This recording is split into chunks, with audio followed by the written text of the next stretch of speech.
We'll now call the Common Council meeting of July 17th to order. Roll call, please. Alderman Kirkowski. Here. Lorik. Here. Dukenyak. Here. Toman. Here. Gale. Here. Guzekowski. Would everybody please rise for Pledge of Allegiance? And if I could get Mr. Mike Havey to lead us, I'd appreciate it. Allegiance to the flag of the United States of America and to the republic for which it stands, one nation, under God, indivisible, with liberty and justice for all. Thank you. We have two sets of minutes to approve. If we could take them separately, so if you take a few minutes and look those over, and then when you're comfortable, make the motion separately for the minutes of 6:5 and 6:19. I've done that. Well, while you're looking at those minutes, just make a note, if you'd like to make a note about the public hearing, the first public hearing scheduled this evening, and it's going to be held for the rezoning on Oakwood Road. Oh, okay, thank you for that, Doug. As Doug said, the very first public hearing will be held. It was a rezone for 3280 East Oakwood Road. It was going from A1 limited agricultural to R3 residential. So we will be holding that item tonight.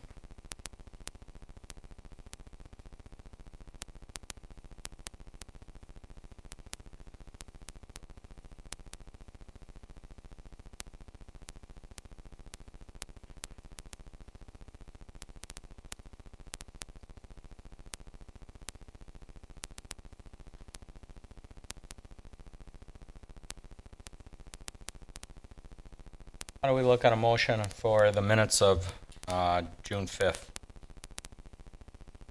Clerk will move to approve the minutes of June 5th, 2018. Dukenyak, second. Roll call. Alderman Lorik. Aye. Dukenyak. Aye. Toman. Aye. Gale. Abstain. Guzekowski. Kirkowski. Aye. And when you are ready, the motion on the 19th.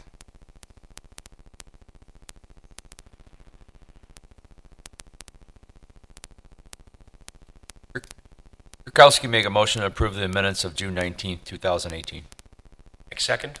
Roll call. Alderman Dukenyak. Aye. Toman. Aye. Gale. Aye. Guzekowski. Aye. Kirkowski. Aye. Lorik. Abstains. Item 4, it's consideration of a resolution of appreciation to Patrick Francis, our retiring plant manager. And that is from our treatment plant. Catherine, would you please read that proclamation into the minutes? Resolution number 11953071718, resolution of appreciation to Patrick K. Francis. Whereas Patrick K. Francis began his employment with the Oak Creek Water and Sewer Utility on June 23rd, 1975 as a full-time distribution service worker. And whereas Patrick K. Francis transferred to the water treatment plant as a full-time third shift plant operator on April 18th, 1978. And whereas Patrick K. Francis was a dependable treatment plant operator who worked first, second shift, and third rotations over the course of time operating the plant. And whereas Patrick was responsible for ensuring public health by operating the treatment plant to produce award-winning water quality that far exceeded water quality regulations. Whereas Patrick was a dedicated plant operator of the Oak Creek Water Treatment Plant, which has been recognized as the first plant in the state of Wisconsin to achieve the American Water Works Association Partnership for Safe Water Phase 3 Directors Award, and worked during his entire career to maintain the status the utility has held for over 20 continuous years. And whereas Patrick was a member of the operating staff of the Oak Creek Water Treatment Plant, which has been recognized again as the first plant in the state of Wisconsin and one of only 19 in the nation to achieve the prestigious American Water Works Association Partnership for Safe Water Phase 4 President's Award in 2015. And whereas Patrick was promoted to Chief Operator on October 14, 1991, and whereas Patrick was a member of the Wisconsin Water Works Association and West Shore Water Producers Association, and whereas Patrick was an integral part of the ongoing training program in place at the treatment plant by the sharing of his extensive knowledge, and whereas Patrick received the Operator Meritorious Award for Wisconsin at the Wisconsin Water Association annual meeting in 2003. And whereas Patrick has retired from his position of treatment plant manager with the Oak Creek Water and Sewer Utility effective June 23, 2018, after completing 43 years of full-time service. Now therefore be it resolved by the Mayor and Common Council of the City of Oak Creek, for and on behalf of the citizens of the Oak Creek, that sincere gratitude and appreciation be extended to Patrick K. Francis for his years of dedicated and faithful service to the city of Oak Creek in the water and sewer utility, and that best wishes for good health and happiness be extended to Patrick K. Francis and his family for future years. Be it further resolved that this resolution be spread upon the minutes of this meeting, and the city clerk is hereby directed to transmit a suitable copy thereof to Patrick K. Francis, introduced and adopted the 17th day of July, 2018. Thank you, Catherine. You're welcome. Does anybody want to say anything? Ken? Thank you, Mayor. Been on the Water and Sewer Utility Commission now for my 10th year, and just wanted to say I've always appreciated Pat's professionalism, his experience. Obviously, 43 years is an exceptional service to the community. Ran a very effective operation at the water utility, obviously world-class water producer here in town, operation of which we should be very proud. And just want to wish Pat all the good fortune and good luck in his retirement. He's well deserved, and his service has been greatly appreciated. Thank you. Anyone else? Ron, probably. Ron? Good evening. Like Alderman Gill said, what can you say? 43 years. Pat was an innovator, a leader on so many levels in that treatment plant, not only locally but nationally. He was a go-to guy. Everybody called him for advice when they needed help, not just here in southeastern Wisconsin, but throughout the nation. When it comes to his stewardship over the water quality and public health of this community, he produced water that is second to none. So on a personal note, when I first came on board in 2012, it can be quite intimidating learning the intricacies of how a water treatment plant operates and all the chemical and mechanical processes involved.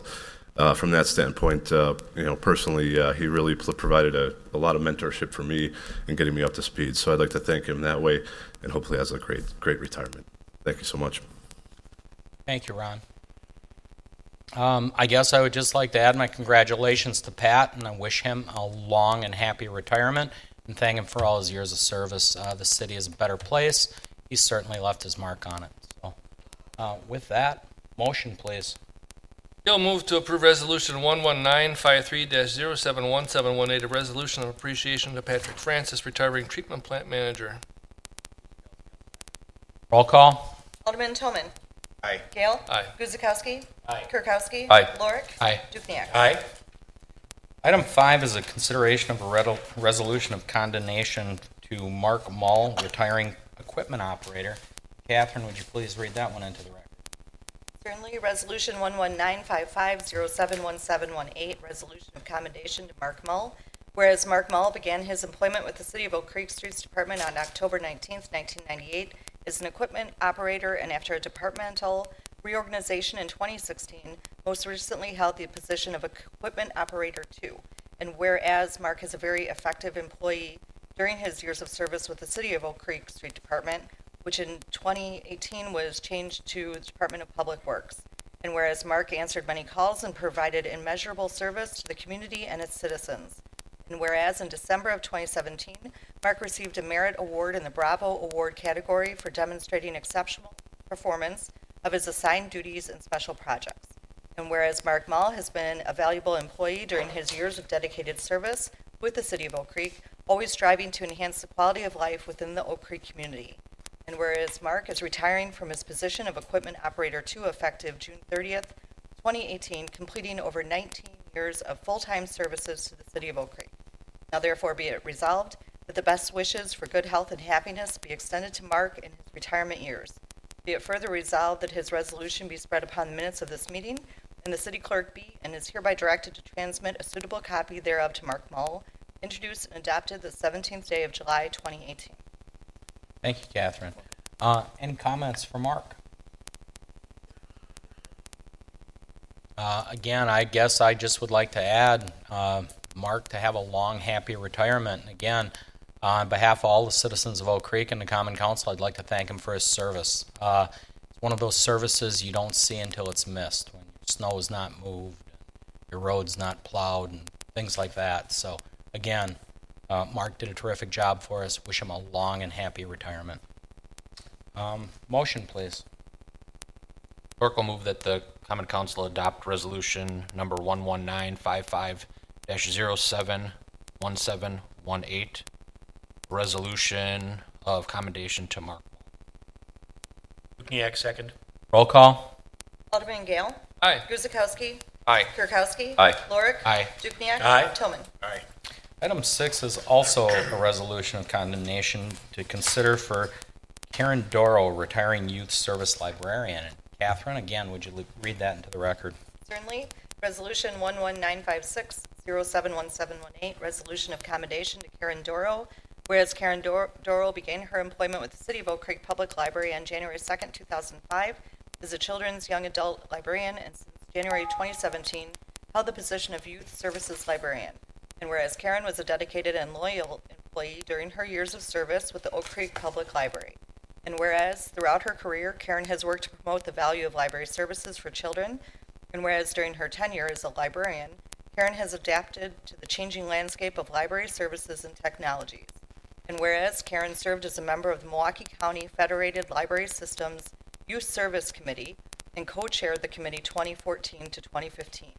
And whereas Karen was a member of the team that provided feedback and recommendations for the design and programming of the Youth Services Department in the new facility and helped to relocate the library to its new facility in October 2015. And whereas during her time at Oak Creek, Karen created several new programs to promote child literacy, 1,000 books before kindergarten. And whereas during her time with the Oak Creek Public Library, Karen touched the lives of hundreds, if not thousands of children in the Oak Creek area. And whereas after 13 years and 6 months of dedicated service to the Oak Creek Public Library, Karen Doro is retiring from her position of Youth Services Librarian effective July 6, 2018. Now therefore be it resolved by the Mayor and the Common Council of the City of Oak Creek, for and on behalf of the citizens of the City of Oak Creek, that sincere appreciation and gratitude be extended to Karen Doro for her many years of dedicated service to the City of Oak Creek, and that the best wishes for good health and happiness be extended to Karen Doro on her retirement. Be it further resolved that this resolution be spread upon the minutes of the meeting, and the city clerk be and is hereby directed to transmit a suitable copy thereof to Karen Doro. Introduced and adopted the 17th day of July, 2018. Thank you, Catherine. You're welcome. Any comments for Karen?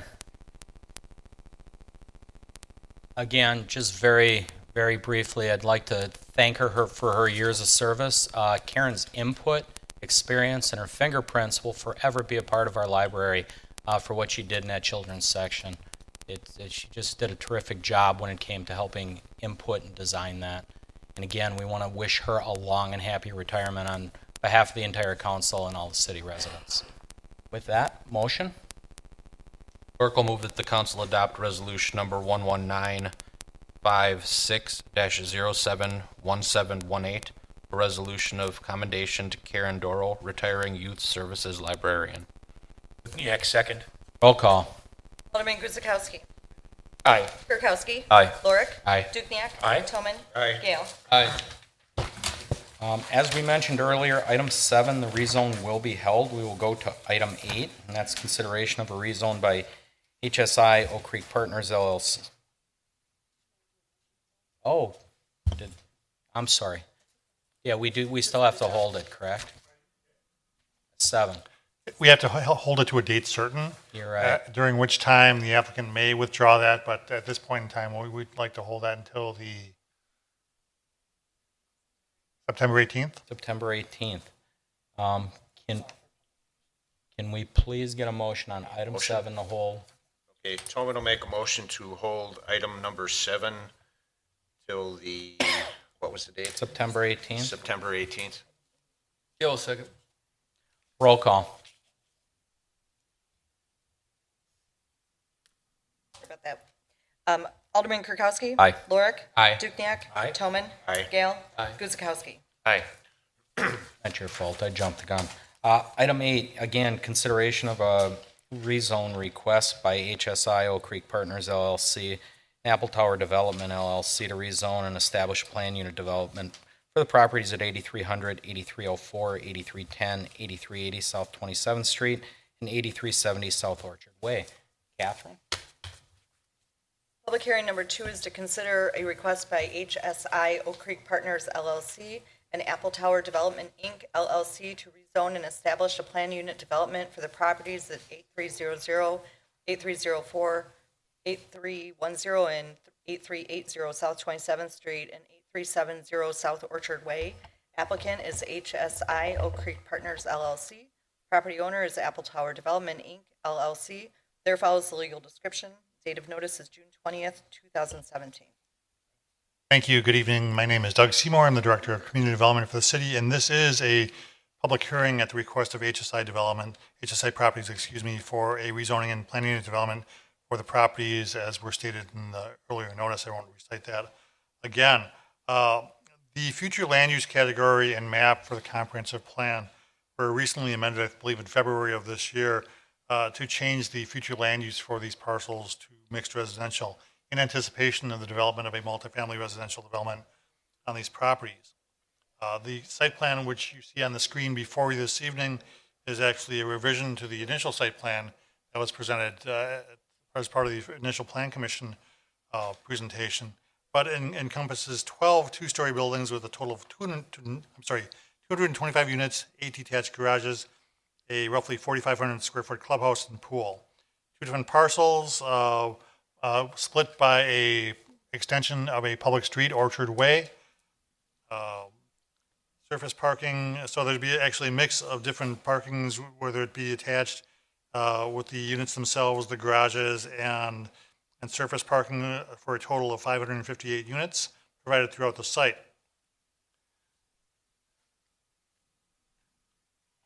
Also should be aware that the applicant has requested, and the Plan Commission, through its deliberation and recommendation, has also recommended that the conditions and restrictions in the adopting ordinance, should the council choose to adopt that, be contingent upon the sale of the property. So you'll see in there the effective date is within 6 months, with the close of the property, subject to a maximum of 6 months. So it's a little bit different in that respect.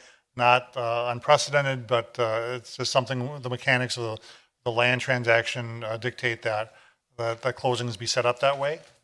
The Plan Commission has reviewed the request. They have recommended their approval of the rezoning, the planning and development, the general development plan. And the one thing I will note about the general development plan is based on input from the neighborhood and trying to address some traffic concerns. The applicant did make some changes. If you look up on your screen, I'll show you the initial site plan. Let me zoom in on that a little bit more just for you. But given some concerns, and probably is not going to line up here. Apologies. Orchard Way originally showed a kind of a pretty major southerly driveway for the access to the development, and also a continuation of the public street into a driveway to the 20-unit buildings adjacent to the water tower. Based on discussions with the neighborhood and at the Plan Commission meeting, in order to discourage a lot of use of Orchard Way and cutting through the subdivision, we eliminated, or the applicant eliminated these 2 driveways, and instead only access to Orchard Way, aside from the 3 individual garage unit spaces, would be from the northernmost driveway. So it won't totally eliminate any traffic on Orchard Way. It will substantially reduce that and make it much more attractive for users within the apartment complex to go out to 27th Street via the public street. Again, the Plan Commission has reviewed the request. They've recommended their approval, subject to conditions and restrictions that are before you this evening. With that being said, again, this is a public hearing. If you have any questions or comments regarding the proposal, I ask that you please fill an appearance form, hand that to our city clerk.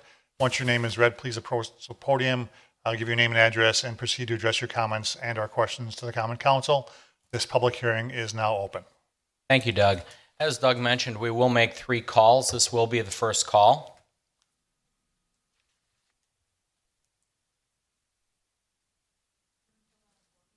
That's okay, ma'am. Come on up and just name and address, please.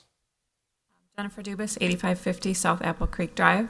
While I appreciate the changes that were made to the plan, and I think it's somewhat helpful, my concern is also the existing condos that are to the north of this proposed development.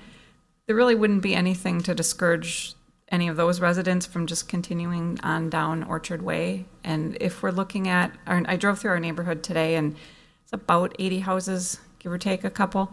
If we're looking at 225 units, you figure average 2 cars per unit, that's 450 cars. We currently have, if there's 80 houses, figure 160 cars. So that's 3 times as much the traffic just from this development, not including any of the condos.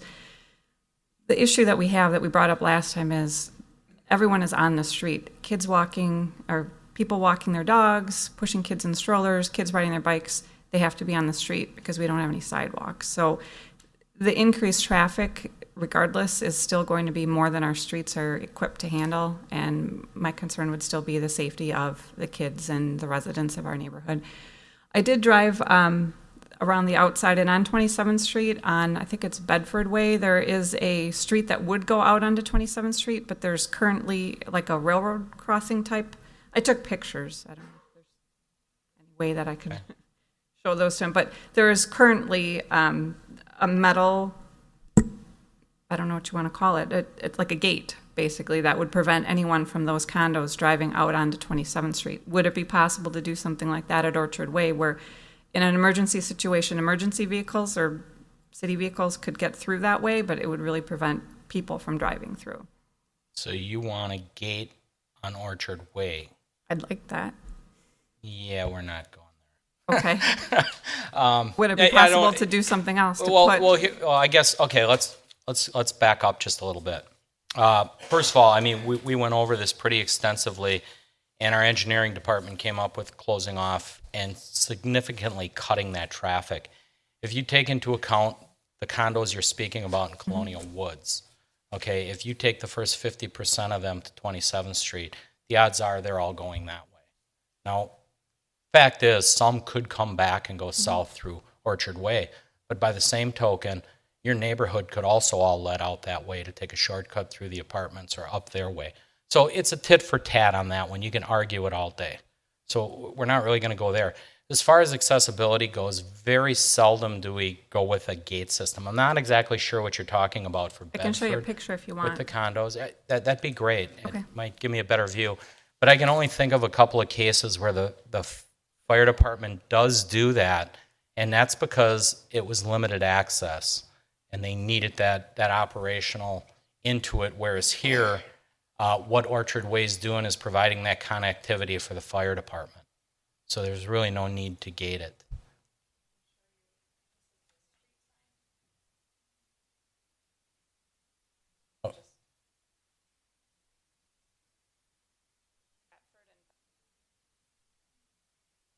I Back south, yeah.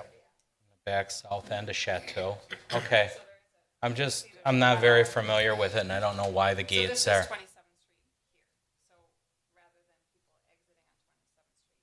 Is that vacant lot on the corner? Okay. I have no idea why, and maybe it's because it's private property and they gated it for that matter. I don't know the facts of that. So, but again, we think we significantly solve this, given what traffic patterns are. And again, I will trust our traffic engineers on this one. I think they came up with a really workable solution. As far as the roads being designed to handle the amount of traffic study, again, you can try to regulate it with signs and what have you. But just to give you peace of mind, you don't have the sidewalks and you don't have the curbs, but the roads are engineered to DOT standards. They're as wide as any subdivision road. I know they don't feel that way, particularly when you're walking on a shoulder. But our traffic engineers assured us that they are 24 feet in width. I believe that's the way they go. I know at some point there was a conversation about possibly putting a roundabout in that space. Is that still a consideration? You know, it would be a traffic and safety thing. I don't know if it's really there or feasible. I would entrust our engineers with that, and Mike obviously can speak better on it. Yes, we did look at that as this was being looked at as from the previous meeting on what could be done. Those driveways were discontinued, excuse me, the south driveways. And then we did look at a couple of different options that would be traffic calming types of infrastructure that we could put at that. So we do have some ideas, and I think that something will be installed at that location. Is it possible to elaborate what that might be? I don't know what traffic I know you calming mentioned is. a roundabout, and you know there's something that's called a traffic circle. It's not really a full-fledged roundabout, but it's kind of a feature in the middle of the intersection. We looked at that. We had some concerns with that. We talked with our DPW, and they really, really disliked that a lot. But there are some other options that we've looked at. And again, we'll continue to work with the neighborhoods to be as least impactful as we can. I know, trying to be sincere, and I'm not trying to blow smoke up anything or whatever, but we really want to be as least impactful, but we want to have a vision for the future, and again, make it easy on our DPW. As Mike said, those traffic circles, plowing becomes an issue. Nighttime driving, you guys don't have the lights. If you put a tree in there, a statue or something, Sure. most likely somebody's going to run it over. Does the DPW plow public and private areas or just public areas? Public areas. So wouldn't this be private, this No, proposed the Orchard development? Way will be a public street. They will not venture into the HSI property. Okay. All right, thank you. Okay, thank you. Mayor, if I could just add, I think to sum this up, what we took away as a staff from the last council meeting was one, find a way to get the project moving forward. Was two, find a way to get the project moving forward with the platted roadway that we had. And three, get the project moving forward with the platted roadway we have mapped for several years in this community. And try to do your best to mitigate the concerns of the residents that that were expressed. I think this does do that. I think arguably, I think it's arguable as to the level of traffic that it would have originally had the appetite to meander through the subdivision just to get out to Putes Road. I think we all had a different idea of what that might be in terms of is it a shortcut or isn't it? And I think that with the pretty simple measures that we took in place or put in place here, and I have to commend the planning and engineering staff by 8:30 the next day after that public hearing or the previous meeting, staff was in my office with solutions and they worked for the city and the developer. So it wasn't going to be perfect. We weren't going to be able to, appease every concern that every resident had. But certainly if you look at the design solutions that were put in place, the vast majority of this traffic from these apartments, lease residences, really have no incentive to meander through the site to get to South Orchard Way to go south. So that was what we were shooting for, and I think I hope that the residents can find some comfort in the solutions that have been put in place here. Well said, Andrew. I will now make the second call. Anybody wishing to speak? Come on up, sir.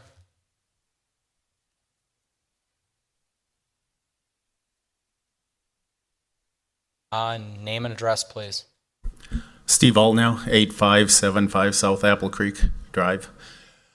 Well, first, HSI, thanks for making changes to the drawing there. It will help mitigate some of the traffic, but I'm on the corner, obviously, of Apple Creek and Jonathan, and a few years ago it was putting in there used to be a unmarked intersection, and it took a long time to get stop signs into that area. Yeah, I know. And maybe just a few well-placed stop signs that you could maybe check into would at least slow the traffic going through the subdivision, because I just have a feeling it'll happen. So, whatever you guys can do to mitigate the speed of the traffic, we'd appreciate it. No, well taken. And like I say, keep us involved in it, especially as you start to see it happening. Sooner the better, because they can get the traffic counts out there, and then we can take it to traffic and safety, and they can take consideration upon that, much like we did at that intersection on Jonathan. Yeah, and it's working. Might be a slow stop, but it's slowing them down. Better than nothing. Yeah. Okay. Thank you. Third and final call.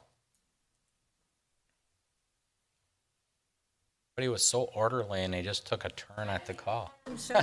Carol Fraser, 2207 West Jonathan. I agree with Steve. I live 2 houses down from Make sure you're on the microphone, ma'am. Apple Creek and Jonathan, and people don't stop at the stop sign, and it did take a long time to get in there. So I think a 4-way stop would alleviate the problem. People will know there's a 4-way, and maybe they'll take the way out versus coming into the subdivision. At the corner of Jonathan and Apple Creek? Right, yeah. Okay, yeah, and that was a number of years ago when we got that stop sign in. That's something we can approach at traffic and safety, and they consider at that level, and then recommend it on up to planning. Yeah, I agree, because I see it and I have a dog, and I'm right on the corner too, so Okay. I think that would help a lot. Either send me or Second District Alderman Lorick an email, and they can get the ball rolling. Okay, thank Okay. you. All right. We'll now close the public hearing. And we will go to consideration. Where am I? Number 9, consideration of ordinance 2905, approving the rezone. Any questions or comments from council? Ken? Just kind of high level global, looks like a nice, simple solution to mitigate some traffic worries in that neighborhood. Obviously, city streets and the connectivity are issues we want to make sure and maintain. This seems to address the fact and mitigate probably, like Andrew said, the creepage into the neighborhoods. It's not an easy neighborhood to kind of speed through to begin with, but I think this will do a good job of pushing folks out to 27th Street. We're looking forward to having Tony get going on this project. It's we believe a very valuable add to the city. It's a product that's in very high demand from folks who want to live in Oak Creek, and we're looking forward to getting this going, and I think this is a good fix. Steve? I won't wander like I did last meeting with regards to this topic, but I just want to say that compliment the city and the developer for getting together and listening to the citizens' issues, and this is a remarkable revision to the plan. So I just want to say thank you, because this is the second development from HSI, and they worked with the residents in the city on their first one. So I wasn't surprised that they didn't come up with a solution this time too. Thank you. Greg? So first off, I would echo what I've said in the past as far as the rezone itself. I've always been in support of the rezone. I think that multifamily is much more appropriate in the area than the current business district. I just fear what could have come if it remained business versus residential. As far as the traffic concerns, echoing what I've heard from many residents, ideally the road wouldn't have gone through. With it being there, I would thank staff and HSI for the changes that were made to mitigate the traffic. I will definitely continue to push and listen to feedback for any other traffic controlling additions that could be placed, whether it's a traffic circle, any type of curb bump out at the crosswalks. And then as far as the concerns in the neighborhood, I do live in the neighborhood. I have kids as well. So not only pushing for increased safety with this new development, but also increased safety with the residents that currently live there and are going through stop signs and stuff. So if changes can be made to the current neighborhood as well, I'll continue to push for that. So please continue to give feedback for any of the residents that are here, and I'll continue to push for that stuff. Anyone else? If nothing else, motion, please. Clerk will move that the council adopt ordinance number 2905 to approve a rezoning of the properties at 8300, 8304, 8310, and 8380 South 27th Street and 8370 South Orchard Way to RM1 PUD multifamily residential planned unit development. Dukenyak, second. Roll call. Alderman Lorik. Aye. Dukenyak. Aye. Toman. Aye. Gale. Aye. Guzekowski. Aye. Kirkowski. Aye. Next, we have a request submitted by Kelly Gallagher to amend the time and compliance section of an existing conditional use permit to allow an additional 6 months on the properties located at 275 East Drexel. Catherine?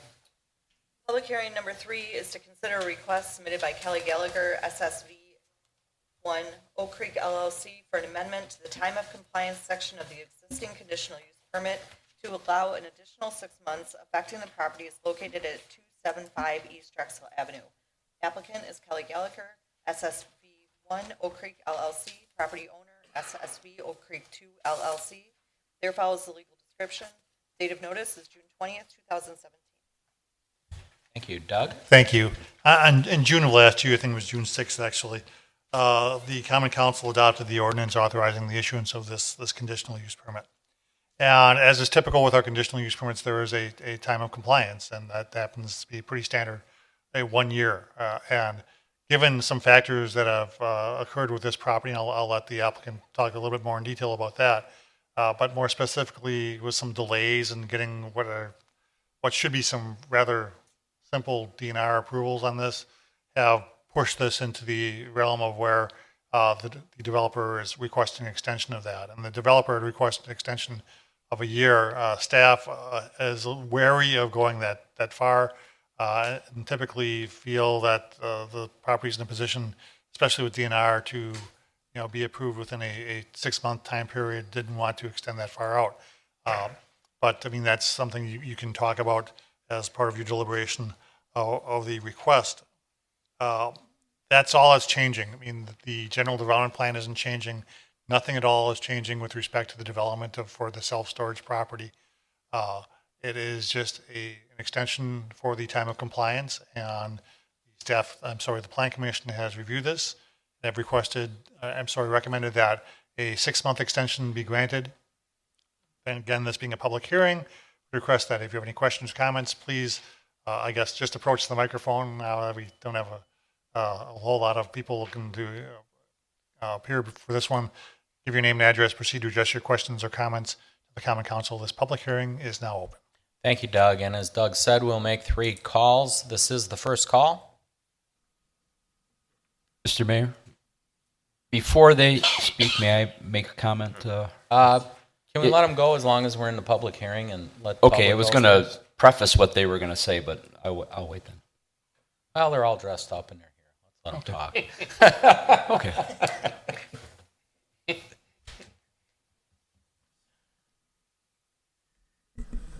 Thank you. We dressed just for the occasion, Mr. Mayor. I couldn't resist. I know.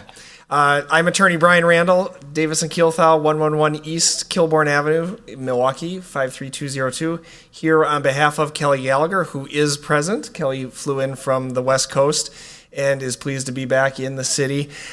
When Andrew talked about how everyone solved the issue with HSI, I sure wish the DNR had been in their office at 8:30 in the morning the day after we made our last submission for what we're trying to do permit-wise. Because everyone's open for business here in Oak Creek. 8:30 staff is working together.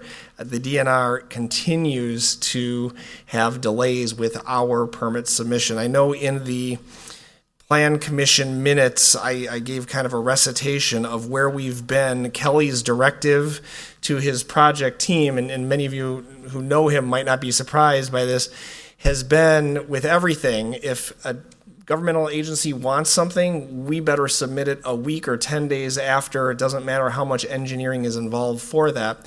And we laid out in the Plan Commission meeting how that has been our standard operating position going back 6 or 8 months. Really what happened on this site at 275 East Drexel, just to the east, we found some fill that was placed there before Kelly bought the site, and it was contaminated, and we took care of it to the tune of, I think it was 37 tons, trucking away properly disposed.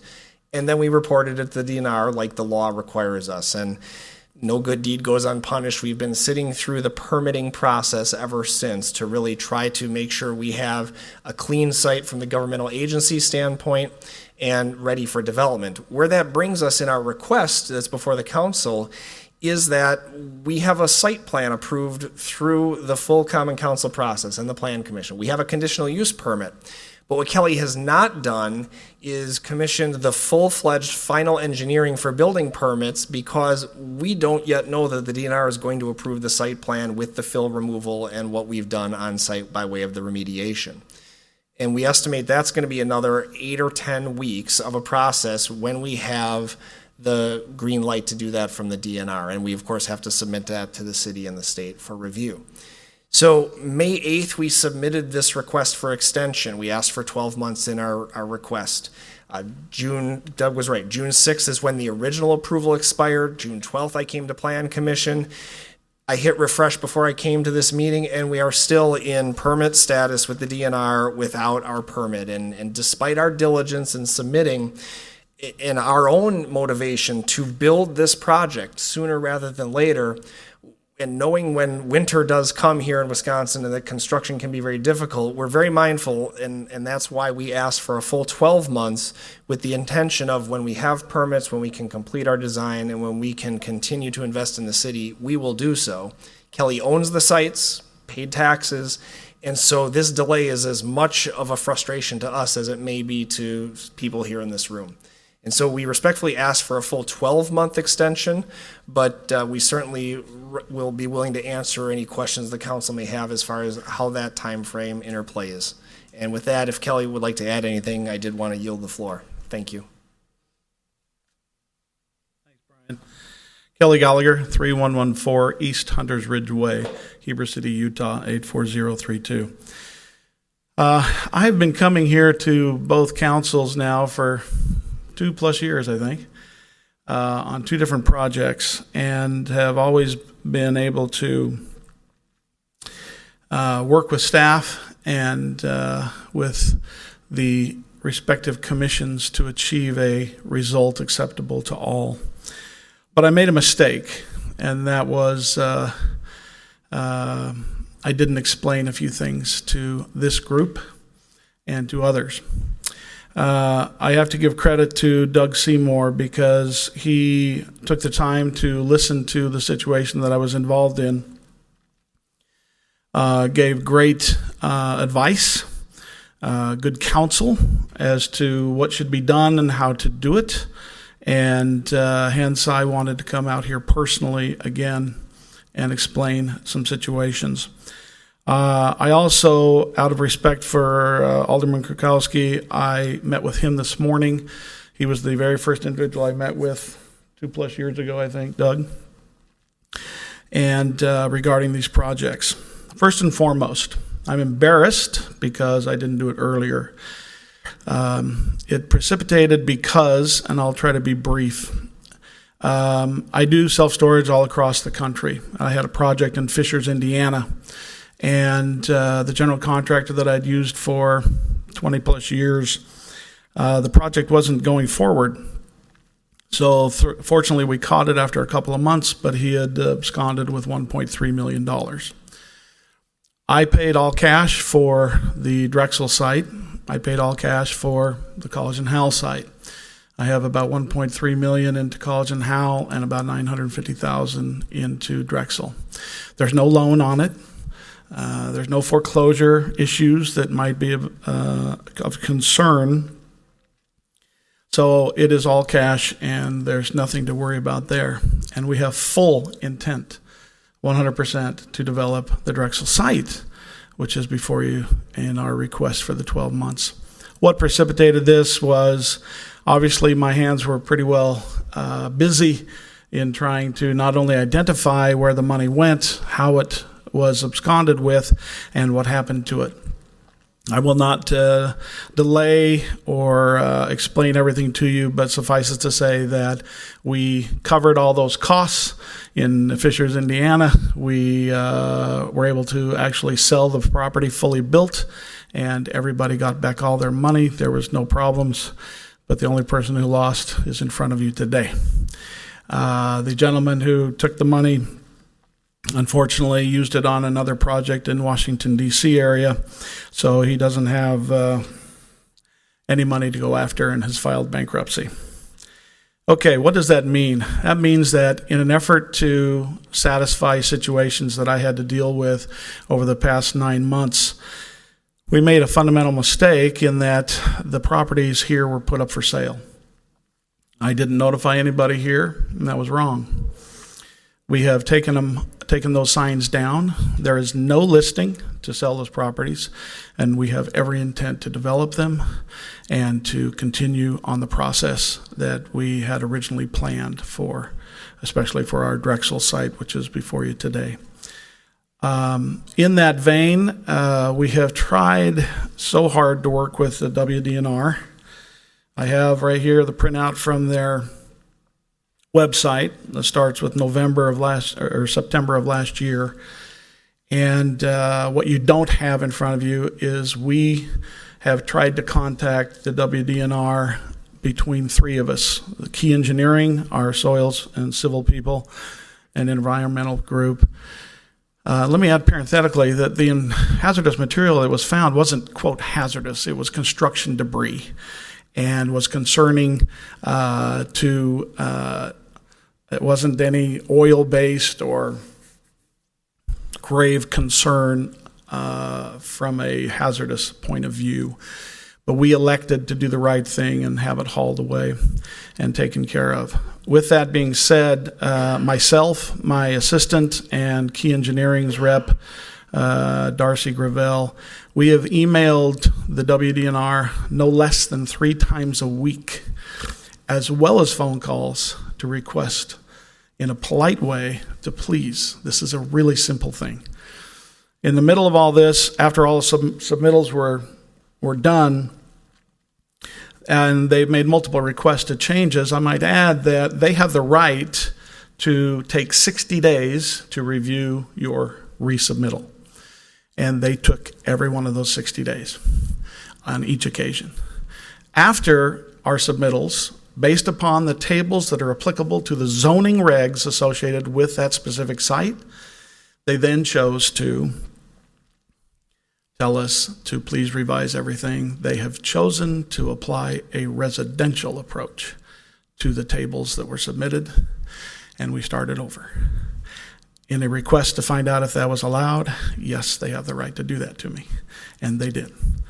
No, I did not yell and scream. I've had meetings. I have tried in every way to be polite, kind, thrifty, brave, and reverent, but to no avail. And as of today, the last response I got was, your project has been put aside because we have more important things to do right now.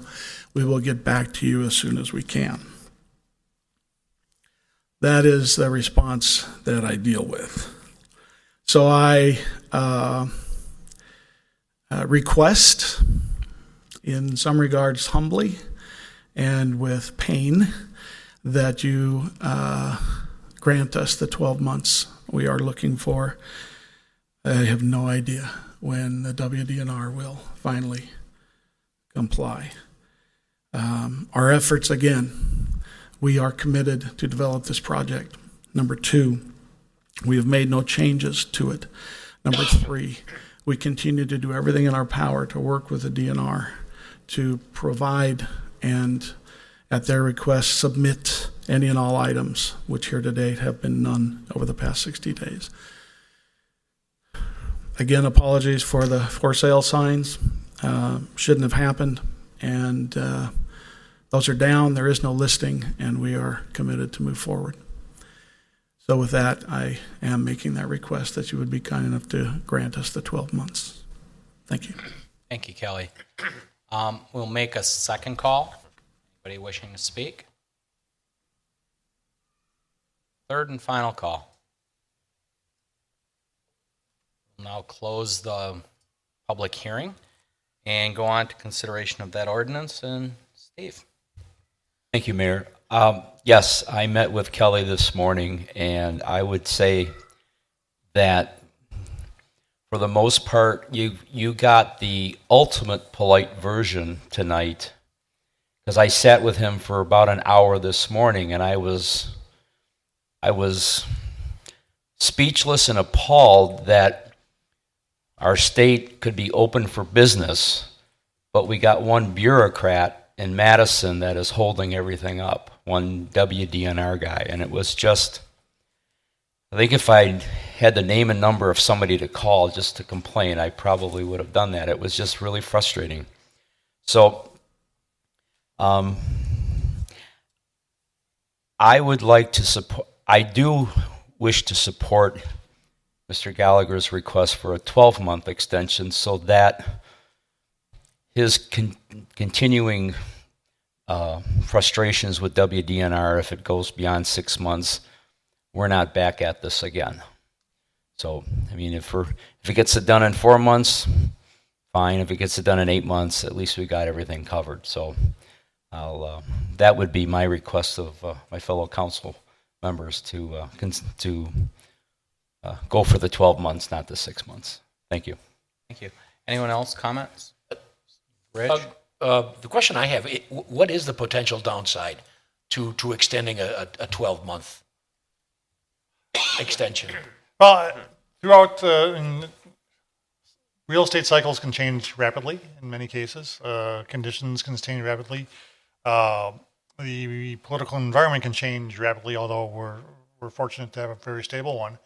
But we don't like, as a matter of course, to really extend these types of decisions beyond the range that the initial approvers, in this case the council and the plan commission, had suggested. I think it's certainly there was some rationale that's been presented this evening, but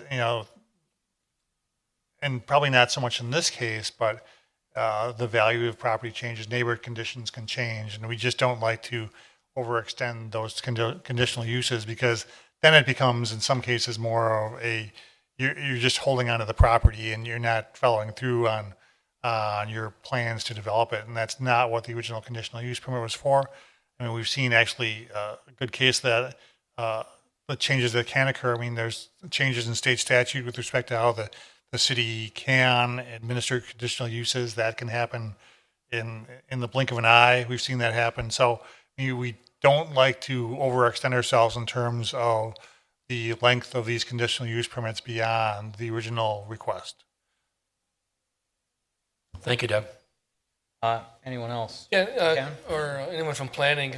Any considered late on the kind of the dynamic and the discussion on planning?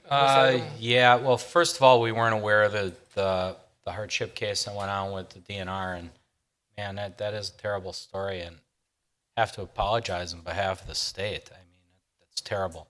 Nobody should have to go through that. At planning, we actually had the neighborhood east on Winbrook. We had a few residents come in and request that we grant the extension, and the extension at that time was asked for 6 months. We were unaware of the backstory going on here for the additional 12. The residents wanted to see this go in. Mr. Gallagher worked very well with them to accommodate the landscape they asked for. There was a sidewalk elimination, things like that. They were like, this is what we really, if we have a choice of what's back there, this is what we want to see. They were in full favor of extending it 6 months. I don't know if anybody's here from that neighborhood tonight, but that was the feedback at planning, and there was absolutely no problem extending it 6. So that's what I got. So. Kelly, can you come to the mic? Can you give me a lay of the land on? So we got 6 months. We figured it's July already. So that's, if you got lucky, it's up at the end of the year. Construction breaking ground. How long does it take to get a structure like this up and closed and weather that you can finish it, or is it basically frame and a roof and you're good to go? Or? Right. I'm going to answer that with 2 pieces to it. One will also answer the issue that Doug brought up about changing in the landscape for the business here, which dovetails into the issue of construction. What's happened in Oak Creek, and especially on Drexel, is nothing but positive for our use. In fact, one of our competitors is now gone, that is directly across on 6th Street, which I drove by today. It's an unmanned facility, but it is a storage facility, and in fact, most of it's being torn down, and most of the units are open, because I think you knew Aldi's going in there. The traffic on this Drexel site is superb. It's fantastic. And I've been doing this for 30 years in 3 continents and 5 countries. And I'm uniquely qualified to tell you what doesn't work for self-storage, as well as what does. The site is fantastic, and it's only getting better. The second half of that is that because the storage industry is fairly robust nationwide, the number of people that are available to work on projects, they are not robust in the sense that it's an ebb and flow for construction of self-storage.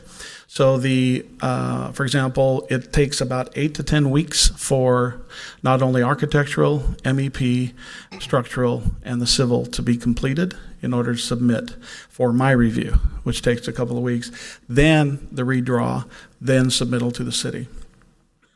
At that point, we do finance our projects with a construction loan. We then go out for bids locally for the work to be done. That can take anywhere from 2 to 4 weeks for the bids to come back. Then we'll do a value engineering with each of those respective bidders and or subs, and then finalizing of those documents to then send full set of plans with full budget approved by a selected GC to a lender to procure a loan, which takes 2 to 4 months. So you start to add up all of those months, and I'm already at 8 at best case. And that's why the request for the 12. And I may be wrong, but I thought the original request was 12, but that may have been incorrect. But that was the reasoning behind the 12-month process. And yet I'm left hanging because I have no idea when WDNR will approve. Did I answer your question? Yeah. Okay. Well, and then I'm struggling a little bit, but I understand the 6 months is actually kind of a little incentive to kind of get you moving on the project because it's sat there idle, obviously, when we had a plan in place. So. I have $1 million that is not earning any kind of money. I've got a lot of incentive. Yeah, but it sits there nonetheless, so I'm just struggling with the timing. Doug, you have anything to add on?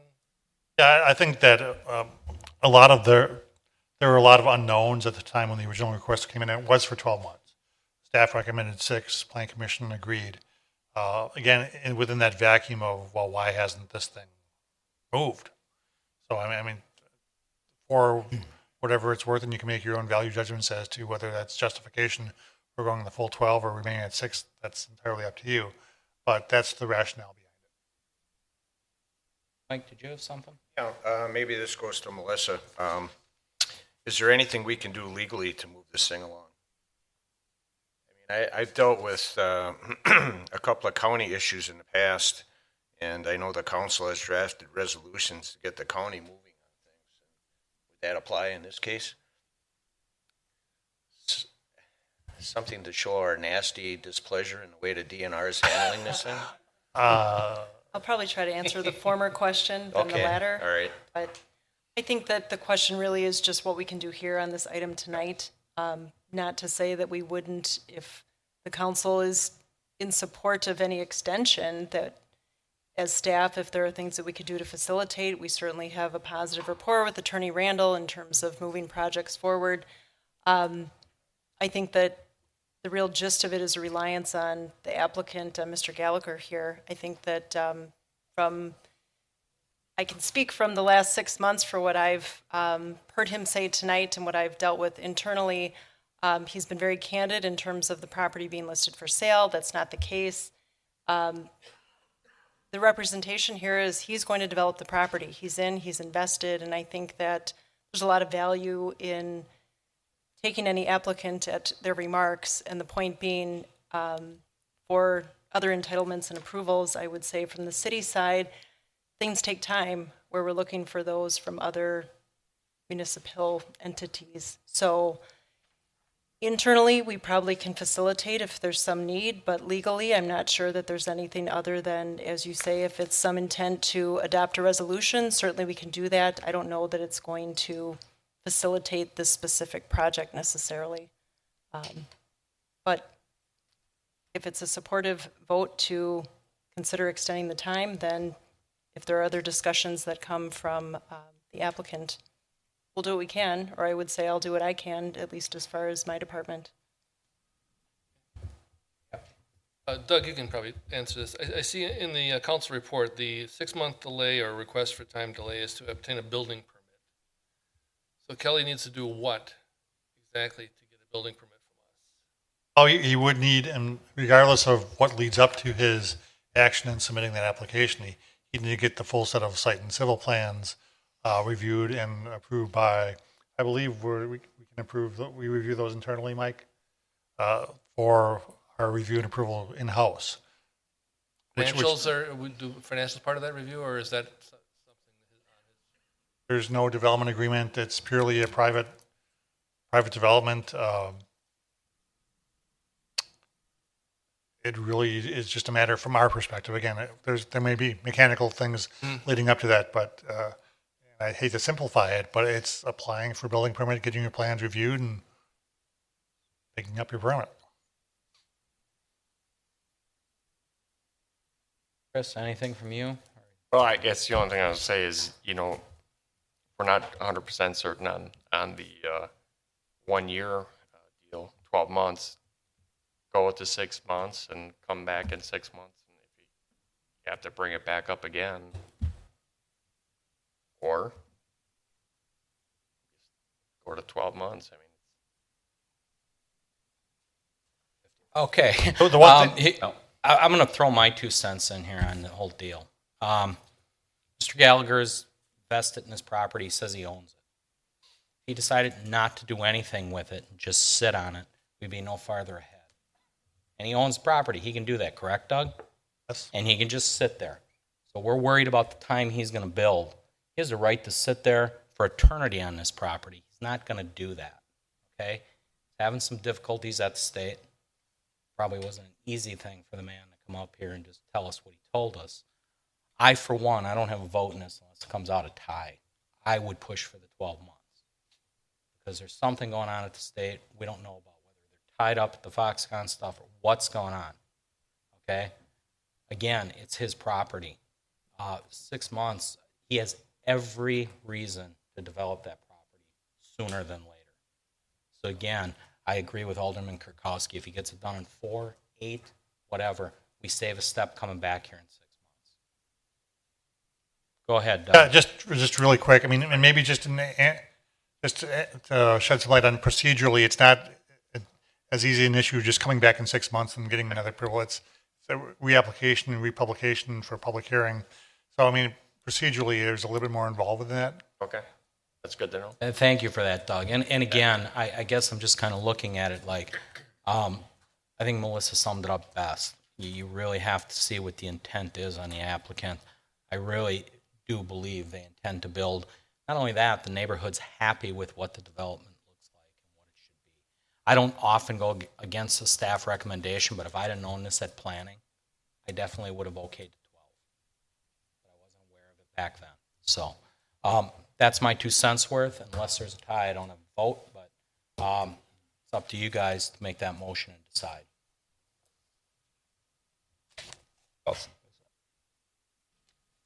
Kirkowski will make a motion that the council adopt ordinance number, or are we closing item 10, Mayor, before I proceed? I think We're on number 11, I'm sorry. I think we are on 11. Did I close it? I just want to make sure. I believe I closed it. Okay, I'm sorry. Kirkowski make a motion to adopt ordinance number 2903, amending the conditions and restrictions in ordinance 2852 for a conditional use permit to allow an additional 12 months for a self-service storage facility mini warehousing for the property at 275 East Drexel Avenue. Oracle second. Roll call. Alderman Dukniak. Aye. Tillman. Aye. Gale. Aye. Guzekowski. Aye. Kirkowski. Aye. Lorick. Aye. Okay. Good luck. Item 12 is informational. It is our treasurer's report on the investment and bank accounts for the month ending May 31st. Barb. Good evening. As the mayor said, it's the treasurer's report on investment and banking for months ending May 31st, 2018. So our beginning balance was $46,545,873.60. Ending balance $38,713,418.75. Interest earned just under $60,000. Decrease of just over $7.8 million. Our May tax collection was $3,382,265.77. Our percentage of total to levy, I have to make a correction here. It wasn't until after I had submitted this that I noticed that the cell that I was using to calculate on the report that's attached was not converting it to percentage, so that should be 4.4%. Just so you know, I also note when after I noticed that, I went back and looked at the last few had done the same thing. It wasn't changing it to percentage. So I've corrected them, and corrected reports are out on the website. And the city's share of that May tax collection is approximately $1 million. Any questions?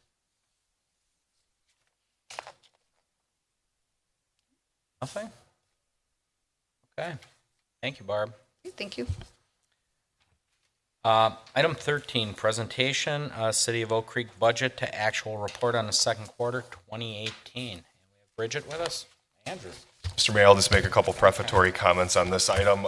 As you see in the back, and as is part of our adopted strategic plan, two critical success factors, one being financial stability and another being inspired, aligned, and proactive city leadership. This is an informational item, a transparency item that we would like to implement here at the City of Oak Creek at the Common Council level. We've done some budget reporting in the past at the Finance Committee. Those aren't heavily attended by the public. I think you probably know that. So we wanted to put these reports forward. We'll be doing this 2 times per year, one a mid-year and the other end of November, early December, to give the council and the public an idea of where we will be ending the year with our city finances. In addition to this report and in addition to the strategic plan, I should note that you also requested this of your city administrator in his performance evaluation, a very positive performance evaluation. But I just wanted to bring that back too, because included in the TIF document and our discussion, we also will be doing a TIF report, a formal TIF presentation. Those documents will be coming. Bridget was going to mention this in her report. That's why she's yelling at me under breath. That TIF presentation will be coming forward in probably the month of August or early September, after the state determines our equalized values, our values, and they give us those. I think it's August 15th is their deadline. Maybe it's August 1st. But after that, we'll give you firm numbers on the status of our tax increment districts as well. So with that, that's kind of the background of what we're doing, and this will be a recurring item here. And with that, I'll turn it over to Bridget. Well, Andrew took all my comments on the first few slides, so I'll just go a little bit quicker. We're just going to look a little bit here at the budget to actual, looking at the end of second quarter. I kept it on a higher level, so we're not going to look at all of the funds. We'll look at the general fund and some of the major funds. Like Andrew said, we won't cover the TIF districts. So if there's something that you want to see that you aren't seeing, let me know, and we can tweak it as we get ready for the next presentation. So going throughout all of these slides, the common trend is going to be that your budget number is going to be in blue and your actual will be in green. So this is just a snapshot of your general fund revenues compared to expenditures. So we've brought in 58% of our general fund revenues and have spent 47% of our budget. At the 6-month mark, generally you want to see your expenses under that 50% marker, and I'll explain a little bit more on the revenues as we continue through, but we are in a happy and calm scenario. I broke out some of our significant general fund revenues for you here, showing our property taxes at 84%. As you're aware, we collect property taxes through May here, and then we have one more settlement in August. So we bring in the majority of our revenue actually within 6 months of the year. So that's something that we really keep watching and make sure that the expenses aren't catching up so early on. The other taxes section is our pilot payment from the water utility, room tax, and some smaller other items. So 9% is what we've brought in so far. That's not abnormal. That pilot payment is a little bit later in the year. Looking at the state shared revenues, again, that's a timing. So 23% right now, we receive another set of payments from the state in July and again in November. So you'll see those numbers incrementally increase throughout the year. The rest of our categories for general fund revenues, looking at the intergovernmental aids, that's mainly our SRO payment. So that's at 33% of the budget. Our licenses and permits are at 85% of the budget already. As you're aware, we are in a high development phase. We've maintained conservative budget for those licenses and permits for the past few years, and it sure doesn't look like we're going to be slowing down this year. So I anticipate we will be well above that budget again. Charges for services is sitting at 32%. That category encompasses a lot of our recreation charges. So the summer is a big area. We'll see an increase there, as well as some of our staff time journal entries that are just standard that happen among our TIF districts. I haven't done those journal entries yet, so that's why you're seeing it down at 32%. So a whopping 308% in public health and safety. That's what replaced the $65,000 deposit from IKEA for reimbursement for the staff time that we put in relating to those services. So we're actually going to shift some of that money out into the respective overtime budgets for police and fire, where that was charged or spent rather. So that's why we're skewed there. Commercial revenues, that category houses our interest income, insurance incentives, cable TV fees, court revenue. Nothing to worry about at the 46%. And 0 for our budget transfers, because I haven't done the journal entries yet. So again, nothing to be concerned by seeing that 0. Moving into the general fund expenditures category, this is again high-level summary of the groups before you. Everything is under the 50% marker, so that is wonderful. To delve in a little deeper into the general fund, here are all of the expenditures by department. This is on the chart that's also included in your packet, a little bit bigger for your eyesight, but the majority of the departments are under the 50% marker. Those that are at or over the 50% include the general government department. This is where our general insurance is paid out of. So that's sitting at 55%, but it's just a matter of timing with when those payments were made for insurance. The city administrator budget is actually at 44%, not the 52% that's listed. I found a charge for recruitment that shouldn't have gone to his budget, so that's moving down to 44%. Fire department is barely over at 52%, and there were a few items where I noticed there was high vehicle maintenance expenses and expenses for tires that maybe issues occurred with the cars earlier on and they had to spend their budget. And so that's part of what put them over, were those line items.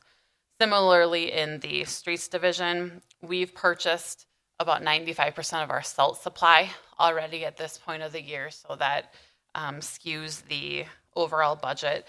The streets division is the only department that is over 50% of their overtime of that specific line item for this year as well. So that's something that I've mentioned to Ted, and we'll just keep monitoring as we go throughout the year. But again, looking at the general fund, we're in good shape. Bridget, did you mention the general government being 55, or did I miss that? I think I did. You did. Because of insurance utilities payments. Or insurance? Insurance payments, Okay. yeah. So that's where our general liability insurance is paid out to CIVMIC. I'm glad I'm so entertaining for you.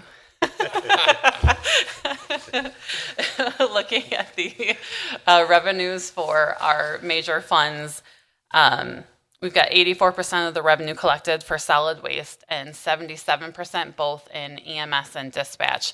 Again, these three funds have property taxes as their main revenue source, so that's why we're seeing those higher. We Energy is another timing. That's at 0. We received the $2.25 million payment from We Energies the first week of July, so that will kick up and we'll see that. And the health insurance fund is at 46%, which is exactly in line with the expenditures, which you'll see on the next slide. So the expenditures of the major funds, everybody is at or under 50%. Again, wonderful scenario. We also see We Energies at 17% of the budget being spent.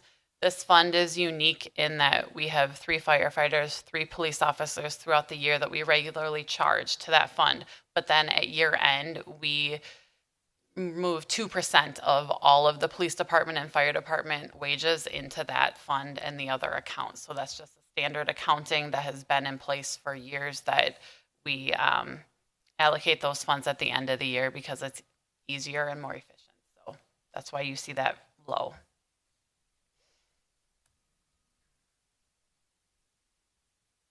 Another item of note that these are some of the larger expenses throughout the budget that affect all departments. So when we just look and tally our utilities and our fuel, we've had another really good year, especially with fuel, and we've stayed on point with our utilities. This is something to remind you that we do not increase or decrease these utilities significantly every year, because you don't want to be in a situation where all of a sudden fuel spikes and you've reduced your budget because we've had a few low years.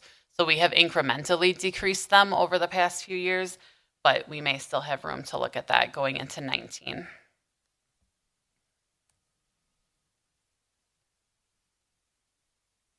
This final slide of critical indicators is where it was a really slow. I need to make the make fun of me. No.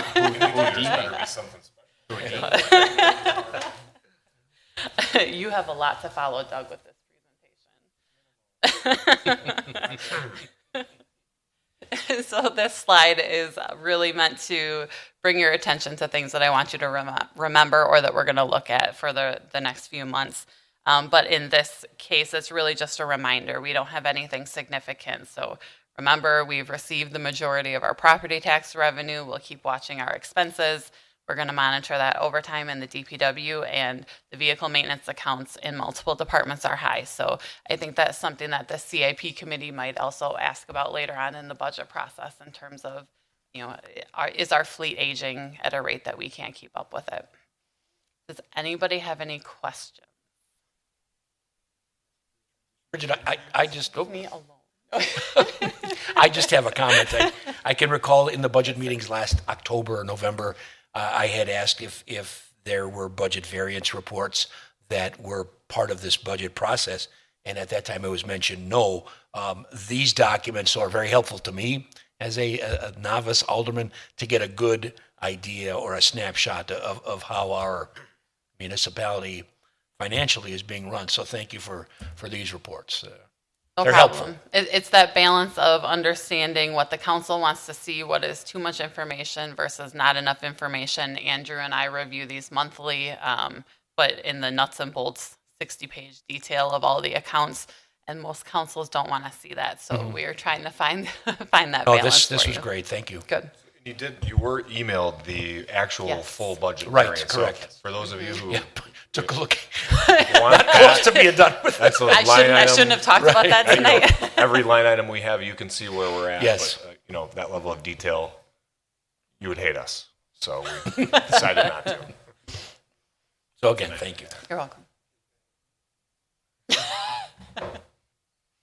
Anyone else? Questions for Bridget? Nothing? Thank you, Bridget. Next 14, another informational. It is strategic action plan report concerning single-family lot homes. Doug or Andrew? Go ahead. Nope. Well, thank you. Sorry, no fancy transitions here. So I apologize for that. The graphics are much better though, so this will bear with me. So in the strategic plan, there was a one of the goals, obviously, and first of all, I'd be remiss if I didn't thank the members of the policy team that helped out with this report. Their names are there. Don't need to read those. But in the strategic plan, I mean, one of the action items was thoughtful development in a prosperous economy. And under that, one of the key initiatives was to establish city objectives for handling of demand of single-family lot inventory. And at that time, I felt that's kind of a curious strategic plan item. And how does that relate to the overall development? And it was kind of odd. But when you think about it, Oak Creek, for much of its life, and we're still a pretty young community, has really been the story of single-family development and single-family growth. And when that kind of stops, you have to ask yourself, and rightly so, why? And I think so that has kind of been the prefacing situation for why it was so important for the city to take a look at, why this happened and what possibly things that we can do to, I don't want to say reduce that impact because it's a market condition, as we'll learn a bit later. But as part of that initial charge, there were a few things that we were charged with, and some of these we followed through on. Some of them we'll follow through within the next year or so. But I want to really focus, again, very briefly, on trying to answer that question of why this is important to the community and are things that we can do to address that. So to start that, we asked some questions. We sent out a survey to the largest home builders in the Milwaukee area. Have you built homes in Oak Creek? Is Oak Creek perceived as a good place to build it? What about the schools? What about the taxes? What about design and development costs? And what we found was that really, and I guess to nobody's surprise, the pretty drastic reduction in the amount of single-family development, and this was not a microeconomic thing. I mean, it hit the southeast Wisconsin, it hit the entire country at different stages, and it really was because of the development costs, it really didn't support the revenues that people were getting from the sale of new lots. And I think we found that in some of the comments that we received back that, again, they didn't justify the returns that needed to be profitable, or some of the price points like you might see in some of the western Waukesha County really aren't supported by the Oak Creek market. And I think Oak Creek's always been perceived as kind of a starter market. Obviously, there's a lot of interest, but they got to make the numbers work. Strong demand, but a scarcity of good sites, and we'll go into that a little bit later. But I think one of the really kind of interesting things, which I wanted to bring out to you, and I'm not sure that there's a lot we can do about it, that's because we don't control a lot of this, is the definition of a starter home has sure changed. And I think that, when you see home builder saying, you are not going to build another house, new house in this area for less than $400,000, I think they really need to think about what that means as far as housing affordability and how that plays into your whole strategic plan and economic plan. This is a graphic. It's not based on any numbers or anything like that. It just kind of demonstrates that in the good years, people were making profit, selling land, building lots, building the houses. And, once the recession hit and that revenue was not available, their costs were still the same. And in many cases, they were as much or more.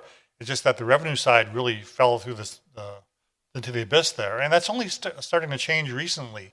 And coincidentally, I guess not so coincidentally, you're starting to see that as that kind of profit and loss balance changes toward the profit side, you'll start to see more interest in developing single-family homes. And that's what you've seen with the addition of 2 new subdivisions that are taking place in the community. So based on that, we asked, we kind of took an analysis, and it's in the full report. I won't go through it, but we did a spreadsheet. What are some of the influencing factors for single-family residential, both good and bad? Is it properly zoned? Are the utilities? Is it close to schools, parks? Is it walkable? And conversely, what are some of the negative factors? Is there airport noise or active railroads next to power lines? Is it a small property? Are there multiple owners involved? Put that all into a spreadsheet with about 67 properties, and we came up with a factor that really addressed the desirability. And it's just a numeric score. It doesn't mean anything aside from kind of identifying trends. And based on that, we came up with a number of different priority sites, and we'll talk about what a priority site means a little bit later. But here's an example. It's usually a large property, usually properly zoned. It's probably comprehensive plan for single-family residential. It's got reasonable access to utilities. It's walkable. It's not negatively impacted by airport noise, train noise to a certain extent. And one of those, and it tends to lean towards the larger properties, quite honestly, because the economics of developing a larger property are much better than, if you can spread your cost over 50 acres, it's a lot easier than spreading it over 10 acres. So this is just one of those sites. This is off of Hughes Road and 15th Avenue. And in most of those cases, we found that, people have tried to develop these before. So there's, if there's a good site to develop in Oak Creek, people have tried to develop that for the most part. So what we found out through this process is that there's a potential 2,066 acres for all the 66, and I think it's actually 67 sites. And keep in mind that not all of that acreage is developable because of roads, wetlands, and floodplains or parcel configuration. And in many cases, people have no intent to develop their properties for residential. So what that equates to in about a range about 4,132 to 6,198 potential homes. Again, that's it. What we also found, and based on the questions we asked, is our development standards are in line with our other peer communities. So, I mean, it's not anything that abnormal that Oak Creek's, oh my gosh, it costs like $1 gazillion to develop in Oak Creek because of their crazy development standards. That's just not the case. Gazillion's not a real word? Oh, geez. So some of the conclusions, and we'll kind of rip through these pretty quickly, is, I mean, that slowdown has really been defined by economies of the regional and national market. The economics of residential development are changing, and not only just in terms of what is considered a starter home or what people are charging for lots. I think just anecdotally, some of the lots in the East Brook Preserve are listed for about $110,000. You know, whether they get that, I don't know. There's a market shift towards multifamily, and you've seen that with some of the things that have been presented this evening. Not only in terms of the economics of that, but also in terms of some of the generational dynamic of renting versus owning, and certainly some of the changes in tax structure have contributed to that as well. But one thing that we found throughout is that temporary market conditions really shouldn't be used to unduly influence strategic land use decisions, and you've been really good about that. And in one case, I think that there's been a case where a land that was really pretty desirable for single-family residential was changed in the comprehensive plan to multi-family residential, and as it turns out, it's a great move because it fits in well and it provides a great deal of cost revenue versus cost of service. So I mean, but I think that as we have fewer and fewer of these kind of priority single-family sites, it's important to really think strategically about how we make those decisions and to give a little extra attention to those sites. Oak Creek has always been considered somewhat of a single-family community. That's changing, folks. It is. And I think you see here that in 2010, we were about 61%, 61.3% single owner-occupied housing. That's reducing. In 2017, that was slightly less than 60%. That's only going to go down.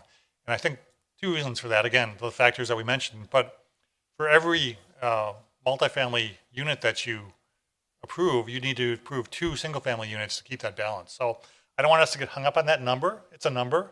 But I think it's important to note that Oak Creek will always be a community that is with the foundation being the single-family home. And I think that as we do move into an era that probably favors multifamily development, I don't think we're really moving away from that concept. But I think that, you need to be aware of that.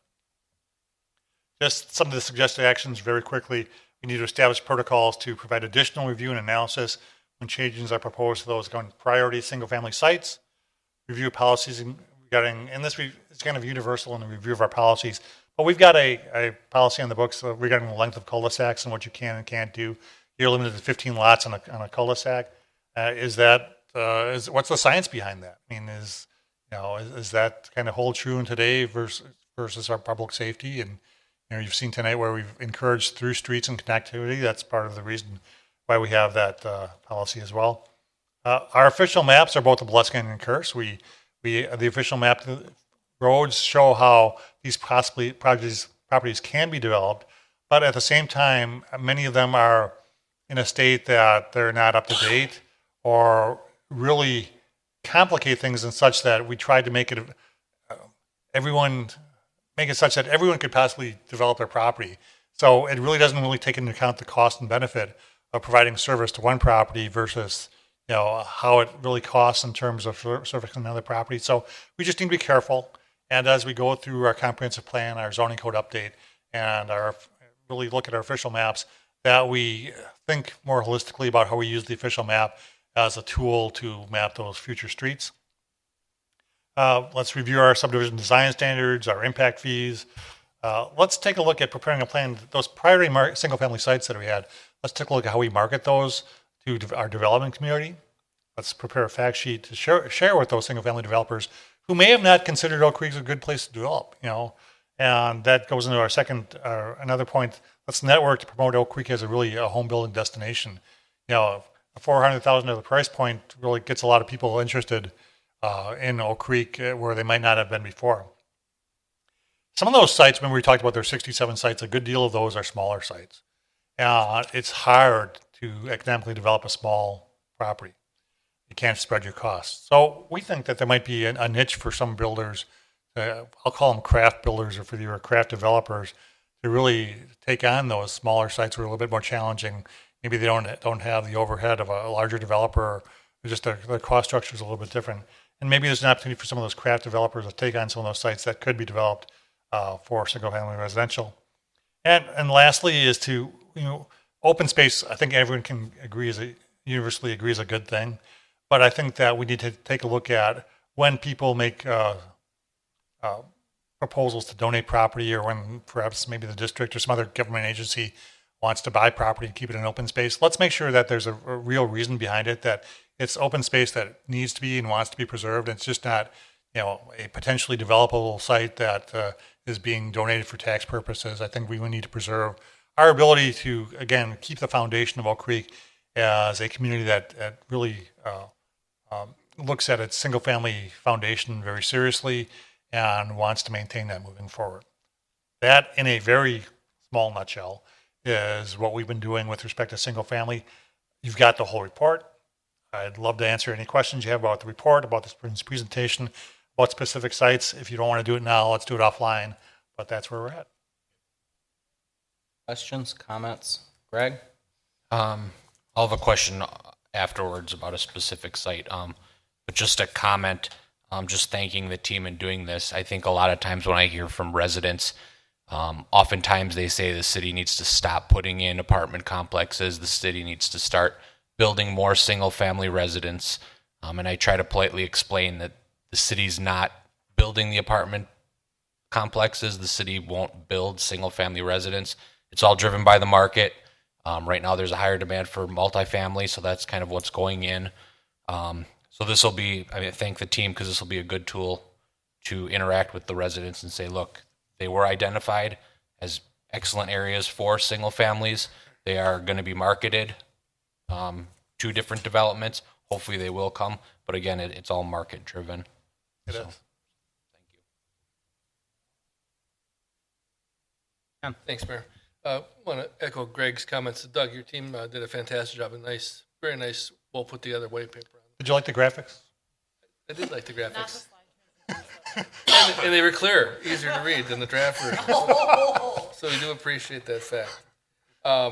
Especially given what we stare at every time we're here, the strategic plan, and they actually see something come of it rather than the old adage, it sits on the shelf and it's lost for good. So I do appreciate you following through and producing this document for us. And I think key to the process and the continuation of the strategic plan, unfortunately and maybe fortunately, is the fact that the last page and a half, we've got to actually marshal the forces and the resources to actually get after those bullet points and figure out what to do. So that's the next step, and we got to make sure we follow through on those. But once again, appreciate Ron. I know you're on that team too. Thanks for that. So good job. I was just going to mention that same thing. There's a lot of information in here, and all of it is really interesting. Just when you think you're going to think one way or another, it completely goes a whole different direction. So I appreciate all of the information here, and also that it's market driven. So that kind of helps us explain to a lot of people what we're doing throughout the city, whether it's residential or multifamily. So this is a very helpful tool. Thanks. Else? No. Okay, thank you very much, Doug. Again, good work. Item 15 is consideration of a motion for an appointment to Celebrations Commission. We are looking at putting Lisa Marshall on board. So questions, comments concerning the appointment? If not, a motion, please. Thanks, Mayor. Gail will make the motion to appoint Lisa Marshall, Celebrations Committee, for a 3-year term expiring March of 2021. Elskill, second. Roll call. Alderman Toman. Aye. Gale. Aye. Guzekowski. Aye. Kirkowski. Aye. Lorick. Aye. Dukenyak. Aye. Before we hit item 16, there's been a request to move items 21 and 22 first, since they are project closeout final payments. It's come to our attention they should go first before the vendor summary report. Am I correct in that, Mike? Bridget? Yes. Okay, so if we go to item 21, I'd appreciate it. That's consideration of a resolution accepting the workmanship from KGV Building Corp. For final payment. So this was for the work that KVG did on build out of the public restrooms for Drexel Town Square. And turns out final payment brings them to very close to the actual bid amount of $179,628. Actual final as-built costs are $183,021. So about $3,400 over the awarded price, and that was due to some requested electrical work as the city worked to get the fiber optic connection from the restrooms to the to City Hall, and that has to do with the security cameras and the security camera in the front lobby area of the restroom, and for the locking system. They're on the same system as City Hall, so those locks can be manipulated off site. And then lastly, the contractor did earn a early completion incentive payment, and that brings us to where we're at.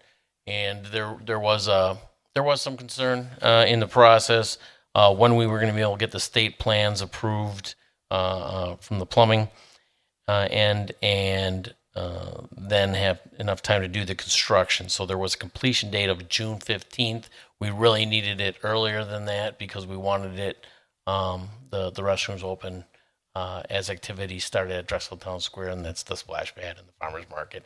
And they did hit that. They did hit that goal, so we were very happy about that. Doug, do you have an update on timeline for the signage? Yeah, Close that out. the blade sign actually is up now. They just put that up this week. The window signage, the screens, they have been submitted in final artwork to the company. We don't have a date for installation of those. Questions? Anybody? I do have a couple, Mike, real quickly. The automatic locks went in, good thing.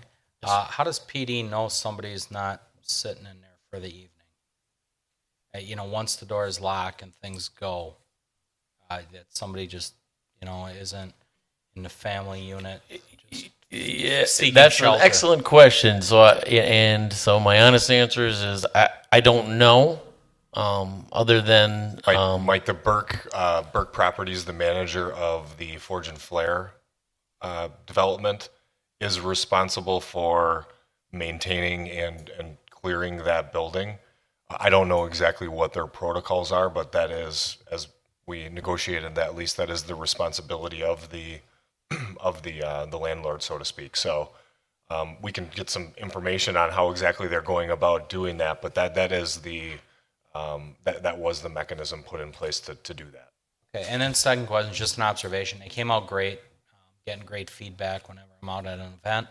But I noticed in the men's room, they're manual flush. Any reason why we didn't go with automatic like we did in City Hall? it was really just an economic decision, and there's also then less electrical that needed to go to all the units. Okay, so, thank you. Okay, if nothing else, motion on 21, please.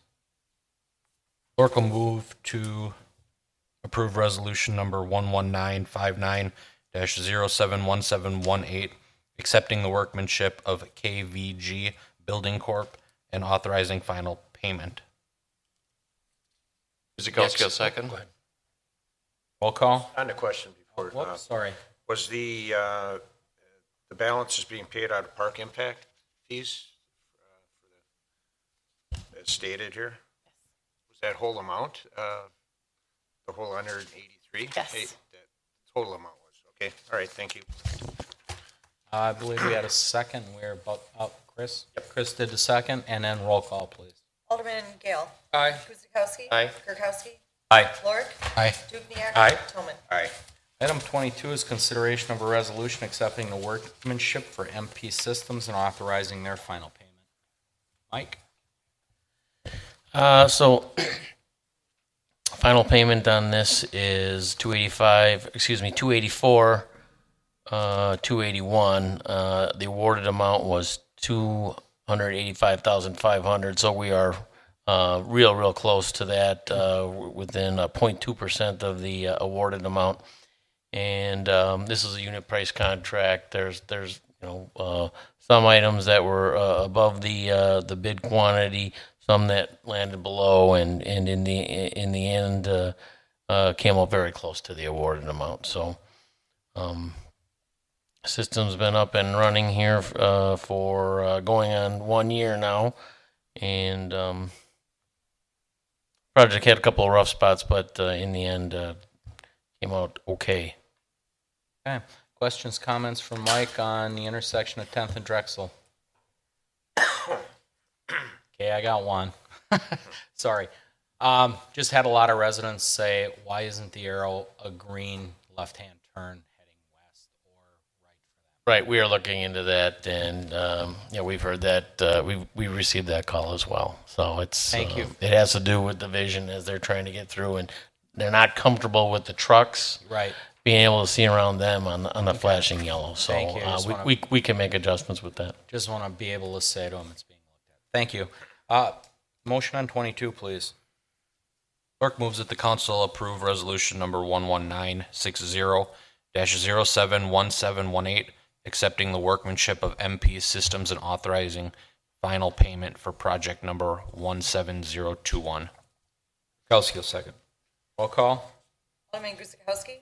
Aye. Kirkowski. Aye. Lorick. Aye. Dukenyak. Aye. Toman. Aye. Gale. Aye. Item 16 is our vendor summary report for June 27th. Everybody please take a look. Direct your questions to Bridget. Bridget, I have two as long as the other guys are perusing. Can you shed a little light on item number 9? Is that something we're putting a deposit on or something we've paid for that has already occurred? I don't recall that. Last year's CIP? Yeah, that is our match for a grant that the county has been awarded for a future project. That's the work that'll be on the old railroad right away? Yes. We have any timeline when that is? It's been delayed a year. That's As far a as 19? I know, I don't have any specifics on it, but We sent money already, or we had to submit our match to get the grant? We had to submit our match. We received the invoice actually months ago, and I know that we were working with Pete on the timing because he was needing some paperwork before we sent the check. Delayed a year, though. I was not aware of that. All right. And then I'm not sure if we really want to elaborate a whole lot, but on item 11, maybe you could shed a little light on that one too. So this was a situation that we encountered with Sue Winnan in engineering, in that we were working with the DNR for some of our grant paperwork regarding Lake Vista. I keep combining words. And in that, we were encouraged by the DNR to submit for a full grant, even though this was a reimbursement grant. And after the fact, we had to then show and submit the expenditures, and we did not have enough expenditures. They came in under bid for this part of the project, so we had to return some of those funds to the DNR. We spent less than we expected on there? We I'm spent shocked. less on it, the portion that was I'm attributed shocked. to that grant, yes. And then we had to return those funds. And in this timing, the individual that advised us to do this from the DNR is no longer there. So that is also part of the So it's money we didn't spend at least. correct.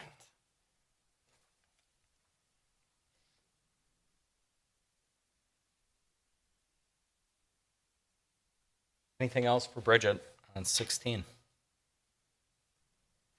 Not motion?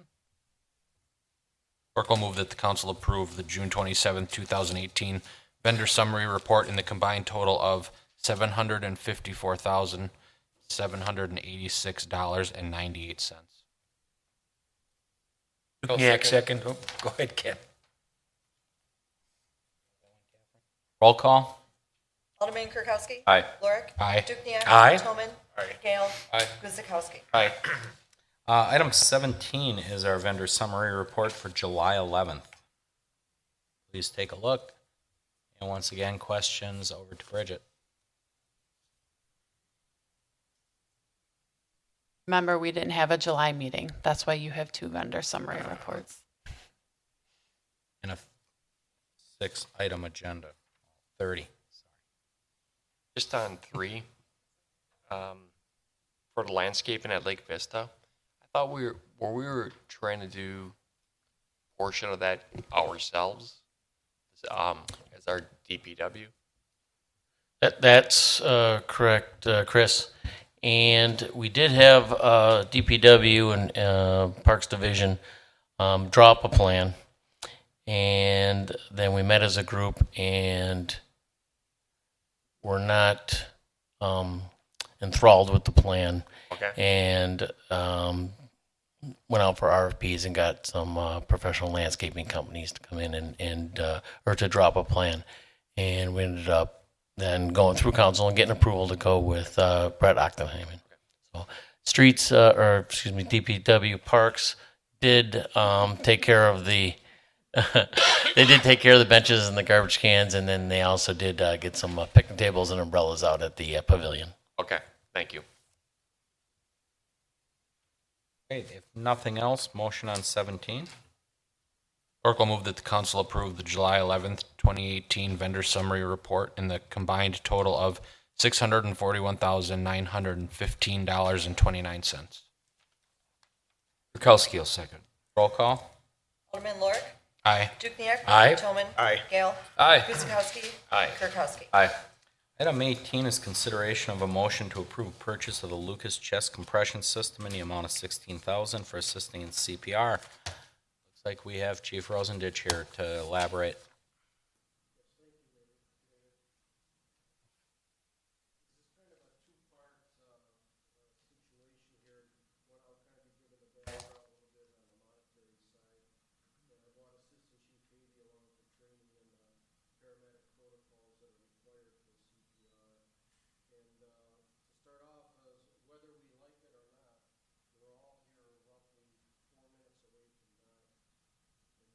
Stops with your heart, the CPR is in effect, and hopefully if it's not a layman on the side, that we're coming to do this. And over the decades of going through all the different CPR and the changes that have occurred, one of the recent things that have occurred is what they call quality CPR without interruptions, especially on the compression side.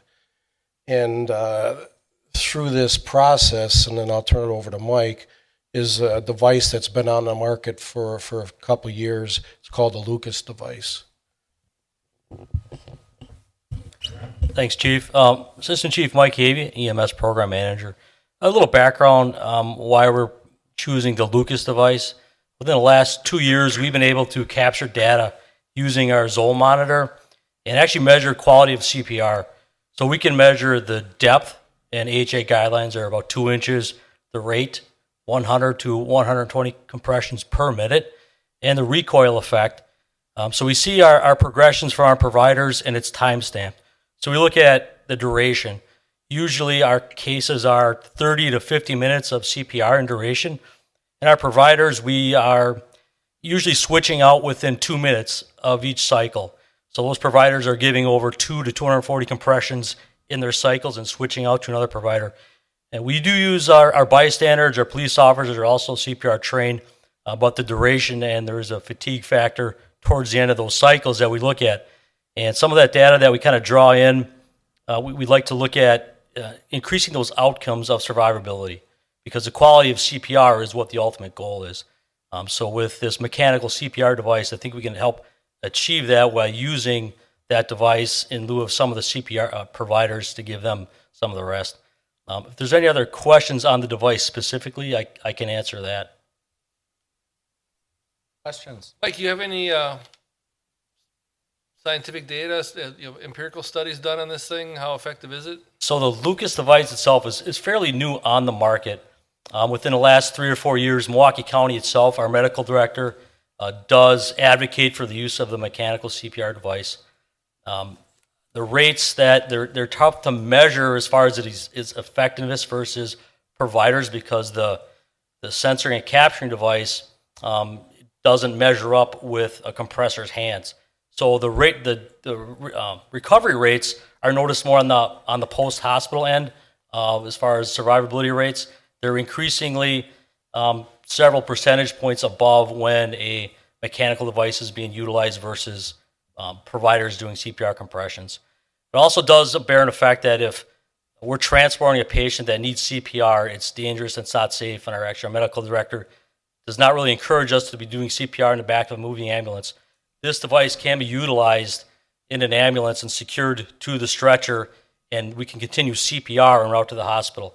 There's many cases where we're doing CPR, we get a return of spontaneous circulation, we load the patient in to the ambulance, and during the transport, they lose pulses, and we have to start CPR again or stop the vehicle and do CPR and report it to the hospital. So some of those effects, I think we'll see an increase in survivability outcomes by just using those mechanisms to move forward with the CPR.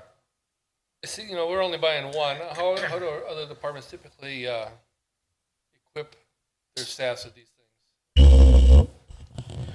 I can answer that. In most cases, the departments still have just purchased one, and they're adding on as they can go. And basically, like we'll be doing, is they put it in the center of their city and responding. I couldn't tell you how many Milwaukee has at the current time. I don't know if you know. So if you get a cardiac arrest in a unit that doesn't have this, are they delivering the unit to the site, or are you going on a traditional method then? Our typical response would be battalion chief. So that battalion chief responds to what's called a pulseless non-breather call. So they will take that device to the other districts if it's needed within the community. So the battalion chief vehicle, like the chief mentioned, is in the center of the city. So it'll respond to all the areas in the city. We're also, our neighbors, Franklin, South Milwaukee, Greenfield, West Dallas, North Shore, use a Lucas device. And Franklin does have one, South Milwaukee has one, Greenfield has one. So typically they start off with one.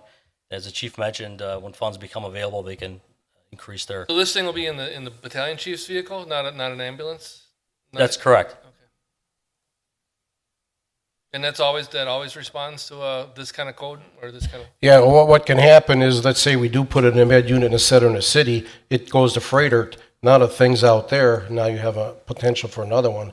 Battalion chief is in the city probably 98% of the time, or even more. So as a percentage, that's the reason why it's not on the med unit specifically. Go ahead, Chris. Either one. How often? How many? I mean, I guess the data is the question. How many calls do you get for pulseless non-breather? So 2017, we had 37 cardiac arrests. Okay. The numbers can vary. This year alone, we're below a little bit of the average, but that changes. The cardiac arrest outcome survival rates, Milwaukee County does include the Unstein survival and the CARES study, which is hospital-based. So some of those numbers are based on some of the post-hospital recovery rates. Okay. And just so you know, as a county, the save rate is about 12.5%. So it's still very low. And this is actually above the country's average. Is this a universal device, or is it used on children, bariatric, elderly, or are there different versions of this? The device is adult specific. Okay. Do they sell children models? At this time, no. Okay. I would just like to ask if you could describe this thing and tell us how you hook it up to how it works on a patient. I have a vision, but I don't think it's probably the right thing. In the process, it's basically a vertical device strapped around the patient, and it goes to the specific depth of what the patient is recommended for CPR. So it's the 1.5 to 2 inches roughly. Okay, thank you. Rich? Gentlemen, the way that it's explained in the council report as far as the funding or payment of this, so there's no expense against your general operating budget, correct? Right. The purchase? The first part, the bulk of it, is what's called FAP money. That's Funded Assistance Program. That's from Wisconsin Health and Services from the state. Oh, okay. And that money comes to us via population and some other calculations, and that money is specifically designed for EMS items, and a portion of that also goes for training. Great, thank you. Anybody else? Increasingly, as technology advances, you're going to see things like this, and I mean, if it can save lives, it's well worthwhile, I think, in my point of view. So, what you guys want to do with it, though? I'll move to approve the purchase of a Lucas chest compression system in the amount of $16,000 for assisting in CPR. Dukenyak, second. Roll call. Alderman Dukenyak. Aye. Tillman. Aye. Gale. Aye. Guzekowski. Aye. Kirkowski. Aye. Lorick. Aye. Item 19 is consideration of a motion to approve the annual agreement for the school resource officer services for the 2018-19 school year. And with us is Chief Anderson getting in place. So, questions? Go to the chief. Chief, welcome. Morning, afternoon, evening. Afternoon, evening. Not yet. Not morning yet. Coming in, this is the annual contract with the school district for our two SROs that we currently have for the upcoming school year of 2018-2019. The contract verbiage is the same as last year, with the wages adjusted to the current contract. This has been a program that we've had in place since 1999 with the school district. It's been very successful from my point of view, with what the SROs are currently doing.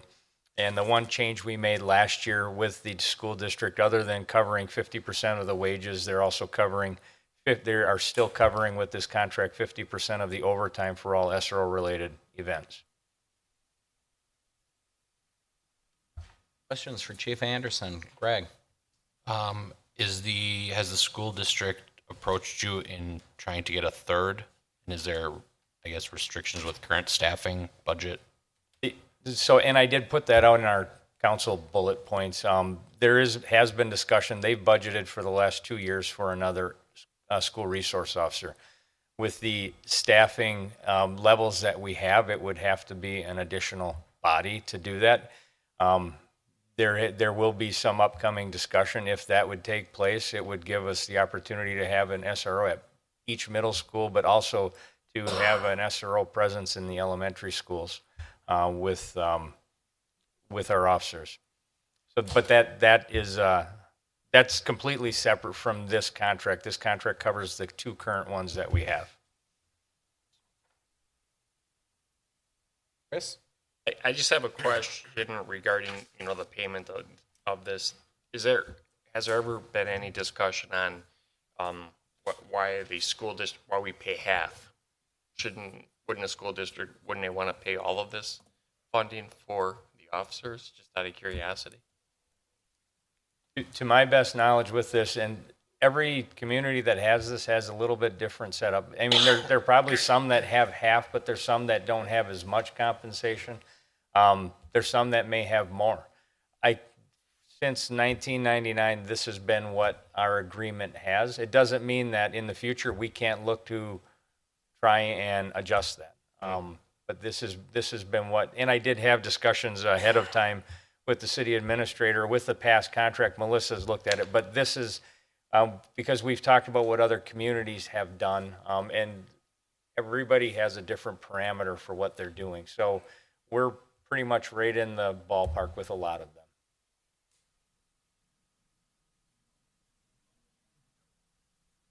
Steve? Just want to, Alderman Kirkowski, I just want to add, I talked with Chief Anderson earlier and Alderman Guzekowski.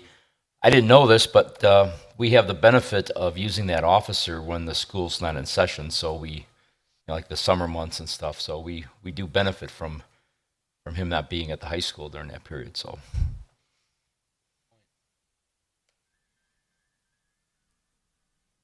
Okay. If nothing else, motion. Clerk will move that the Common Council approve the proposed annual agreement for school resource officer services for the 2018-2019 school year. Next, second. Roll call. Alderman Tillman. Aye. Gale. Aye. Guzekowski. Aye. Kirkowski. Aye. Lorick. Aye. Dukenyak. Aye.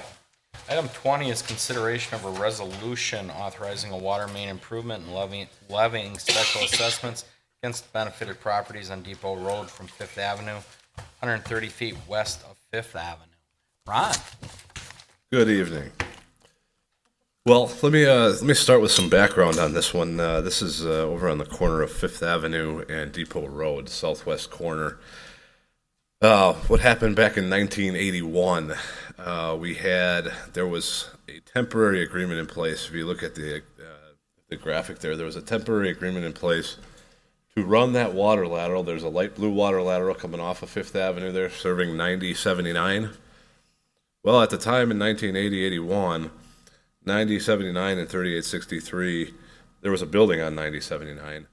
They were given permission to run a lateral through that property to serve that property and the next property to the west. So that would be 3953. So back in 81, you have the lateral coming from Fifth Avenue through 9079, serving 3953. That's illegal. Okay? Can't happen. It did. Fast forward to 2003, the property at 9079 burns down. And eventually, between 2003 and the present, that property is sold, as well as the property next to it at 3953. This year, there was a gentleman by the name of Larry Bakmaga, wants to develop 9079 in a mixed-use development, and wanted to dig right now. Well, we have an issue on our hands because now the guy next to him, who's a different owner now, doesn't have access to water. So how do we correct the problem? We went back and forth with the homeowner, Mr. Barry Wolchek, who lives to the west of that property. He was getting estimates on the order of $15,000 to $25,000 just to hook up to this thing, and that's not to mention a connection agreement that we would charge him. So the best, the most feasible, the most financially feasible way to go about this would be to do a special assessment project. In this case, the utility is going to pay for most of that water main extension. It would be brought back into a legal situation where there's a lateral serving the corner property and a lateral serving Mr. Wolchek's property to the west. And in the end, he'll only have to pay a $6,200, and that payment will be spread out through 10 years. So that was the solution that we came up with. That's the solution that I'm asking you as a council to approve this evening. Ron, the property owner at 3953 has agreed to that? He did. He did sign the document waiving the public hearing. So, and he's well aware it's going to cost him $6,200. He's well aware of that and very pleased with that. Yeah, thanks, Ron, for mitigating this whole thing. What a mess. I mean, when I first got involved, Larry's building on the corner and Barry's being serviced to the west. And he called me and he was getting estimates of up to, with plus the connection, 25 to 30 grand. Now this thing has been worked out. Utility did a nice job. Thank you. I called Mike Sullivan and said the same thing to him. A big thank you. And to go from 25 to 30 grand down to 6,000 is an acceptable solution. So Larry's happy, Barry's happy, and we get a new development on that corner too, which is important. Great. Thanks again. No problem. Just so you know, our guys at the utility are actually going to do this work. We're just waiting on DNR approval. Plans have been completed. Once DNR approval comes through, I would anticipate in the next week to 2 weeks, we'll get started. So I would fully anticipate by the end of September, we should be rocking and rolling with new water to that property. That is great, and I just want to add that too. I want to thank the water utility, inspections, engineering. We all got in a room and came up with a good solution and a temporary solution to feed Barry his water through Larry's property. Right now there is a hose running over the ground to feed that property. But it is working, and I want to thank you guys because again, it was one of these unforeseen things that just, lack of a better word, fell through the cracks for a lot of years. Yep. And now there's a need to fix it, and it'll be fixed correctly. So, thank you. Glad we could help. Thank you. That's it. So, motion on 20. Tolman will make a motion to adopt resolution number 11961, a final resolution authorizing water main improvements and levying special assessments against benefited properties on Depot Road from 5th Avenue, 130 feet west of 5th Avenue. Guzekowski, second. Roll call. Alderman Gale. Aye. Guzekowski. Aye. Kirkowski. Aye. Lorik. Aye. Dukenyak. Aye. Toman. Aye. As you recall, we did items 21 and 22, which leads us to item 23, and that's consideration of a resolution approving a certified survey map for Richard Reuven, R.W. Howell LLC for the property at 8355 South Howell in the 2nd District. Doug. Thanks. Just very quickly, the proposal is to divide a single lot into two conforming lots on this property on Howell Avenue. This is the property, if you recall, as the medical clinic on the west side with the wetland kind of in the middle. The front has always been planned for some additional retail or professional development. This CSM will create that lot. Again, both lots to conform to the zoning. Just a little bit quirky on this one, and it kind of goes back to the water and sewer utility again in the PSC's rules. You'll notice that it's a little bit odd shaped in the fact that the water service and the laterals have to be on the same property, and that's why you kind of see the odd configuration. But both lots do conform with the zoning, and the Planning Commission has recommended approval of the CSM. Thank you, Doug. Questions, comments? Okay. If not, motion, please. Clerk will move that the council adopt resolution number 11957-071718, a resolution approving a certified survey map for Richard Reuven, R.W. Howell LLC for the property at 8355 South Howell Avenue. Dukenyak, second. Roll call. Alderman Kirkowski. Aye. Lorik. Aye. Dukenyak. Aye. Toman. Aye. Gale. Aye. Guzekowski. Aye. Item 24 is consideration of a resolution approving a certified survey map for Alin Sock for the properties at 6615 and 6622 South 22nd Street. To put it simply, this takes two properties and makes it into one conforming property. Questions, comments regarding the property on 27th Street? If none, motion. Clerk will move that the council adopt resolution number 11958-071718, a resolution approving a certified survey map for Eileen Sock for the properties at 6616 and 6622 South 27th Street. Kirkowski will second. Roll call. Alderman Lorik. Aye. Dukenyak. Aye. Toman. Aye. Gale. Aye. Guzekowski. Aye. Kirkowski. Aye. 25 is consideration of an ordinance adopting an amendment to the comprehensive plan for the properties at 9600 and 9700 South 13th Street and 1001 West Ryan Avenue. Doug? Thanks. Thought we'd change it up a little bit before we come back to the last CSM. This is a comprehensive plan amendment. Properties that are generally known or referred to as the Ryan Business Park. On the graphic in front of you, on the left, the existing plan shows the properties in question that are in hash marks. It shows a active resource protection area in green, shows a planned business area in the red, and it shows a planned industrial area in the gray. That is being reconfigured in conjunction with the development of these properties as the Ryan Business Park, and it includes the now under contract land exchange with Milwaukee County, which takes a lot of the resource protection area and takes into a planned industrial situation while still retaining the area along the Oak Creek, as well as off-site from this. You'll see that the exchange includes some additional acreage that will be put into a resource protection area at a later date. It takes the area that was known as planned business, again, change that to planned industrial in recognition of its ultimate use as a business park. The Planning Commission, again, has had a public hearing on this. They have made a recommendation that the comprehensive plan and the future land use map be amended as proposed via ordinance 2906 affecting these properties. Doug. Questions, comments for Doug? Not motion. He'll move to approve ordinance 2906 adopting an amendment to the comprehensive plan for the properties at 9600 and 9700 South 13th Street and 1001 West Ryan Road. Guzekowski will second. Roll call. Alderman Dukenyak. Aye. Toman. Aye. Gale. Aye. Guzekowski. Aye. Kirkowski. Aye. Lorik. Aye. Item 26 is consideration of a resolution for a certified survey map for the properties at 7781, 7811, and 7869 South 13th Street. Doug.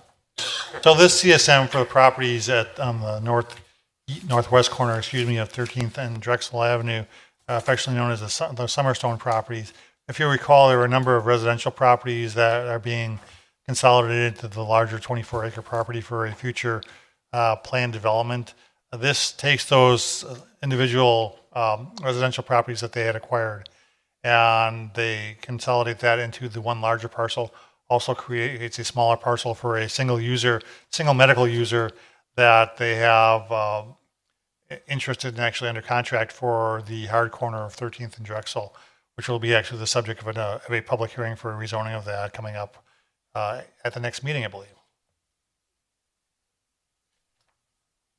Questions, comments for Doug?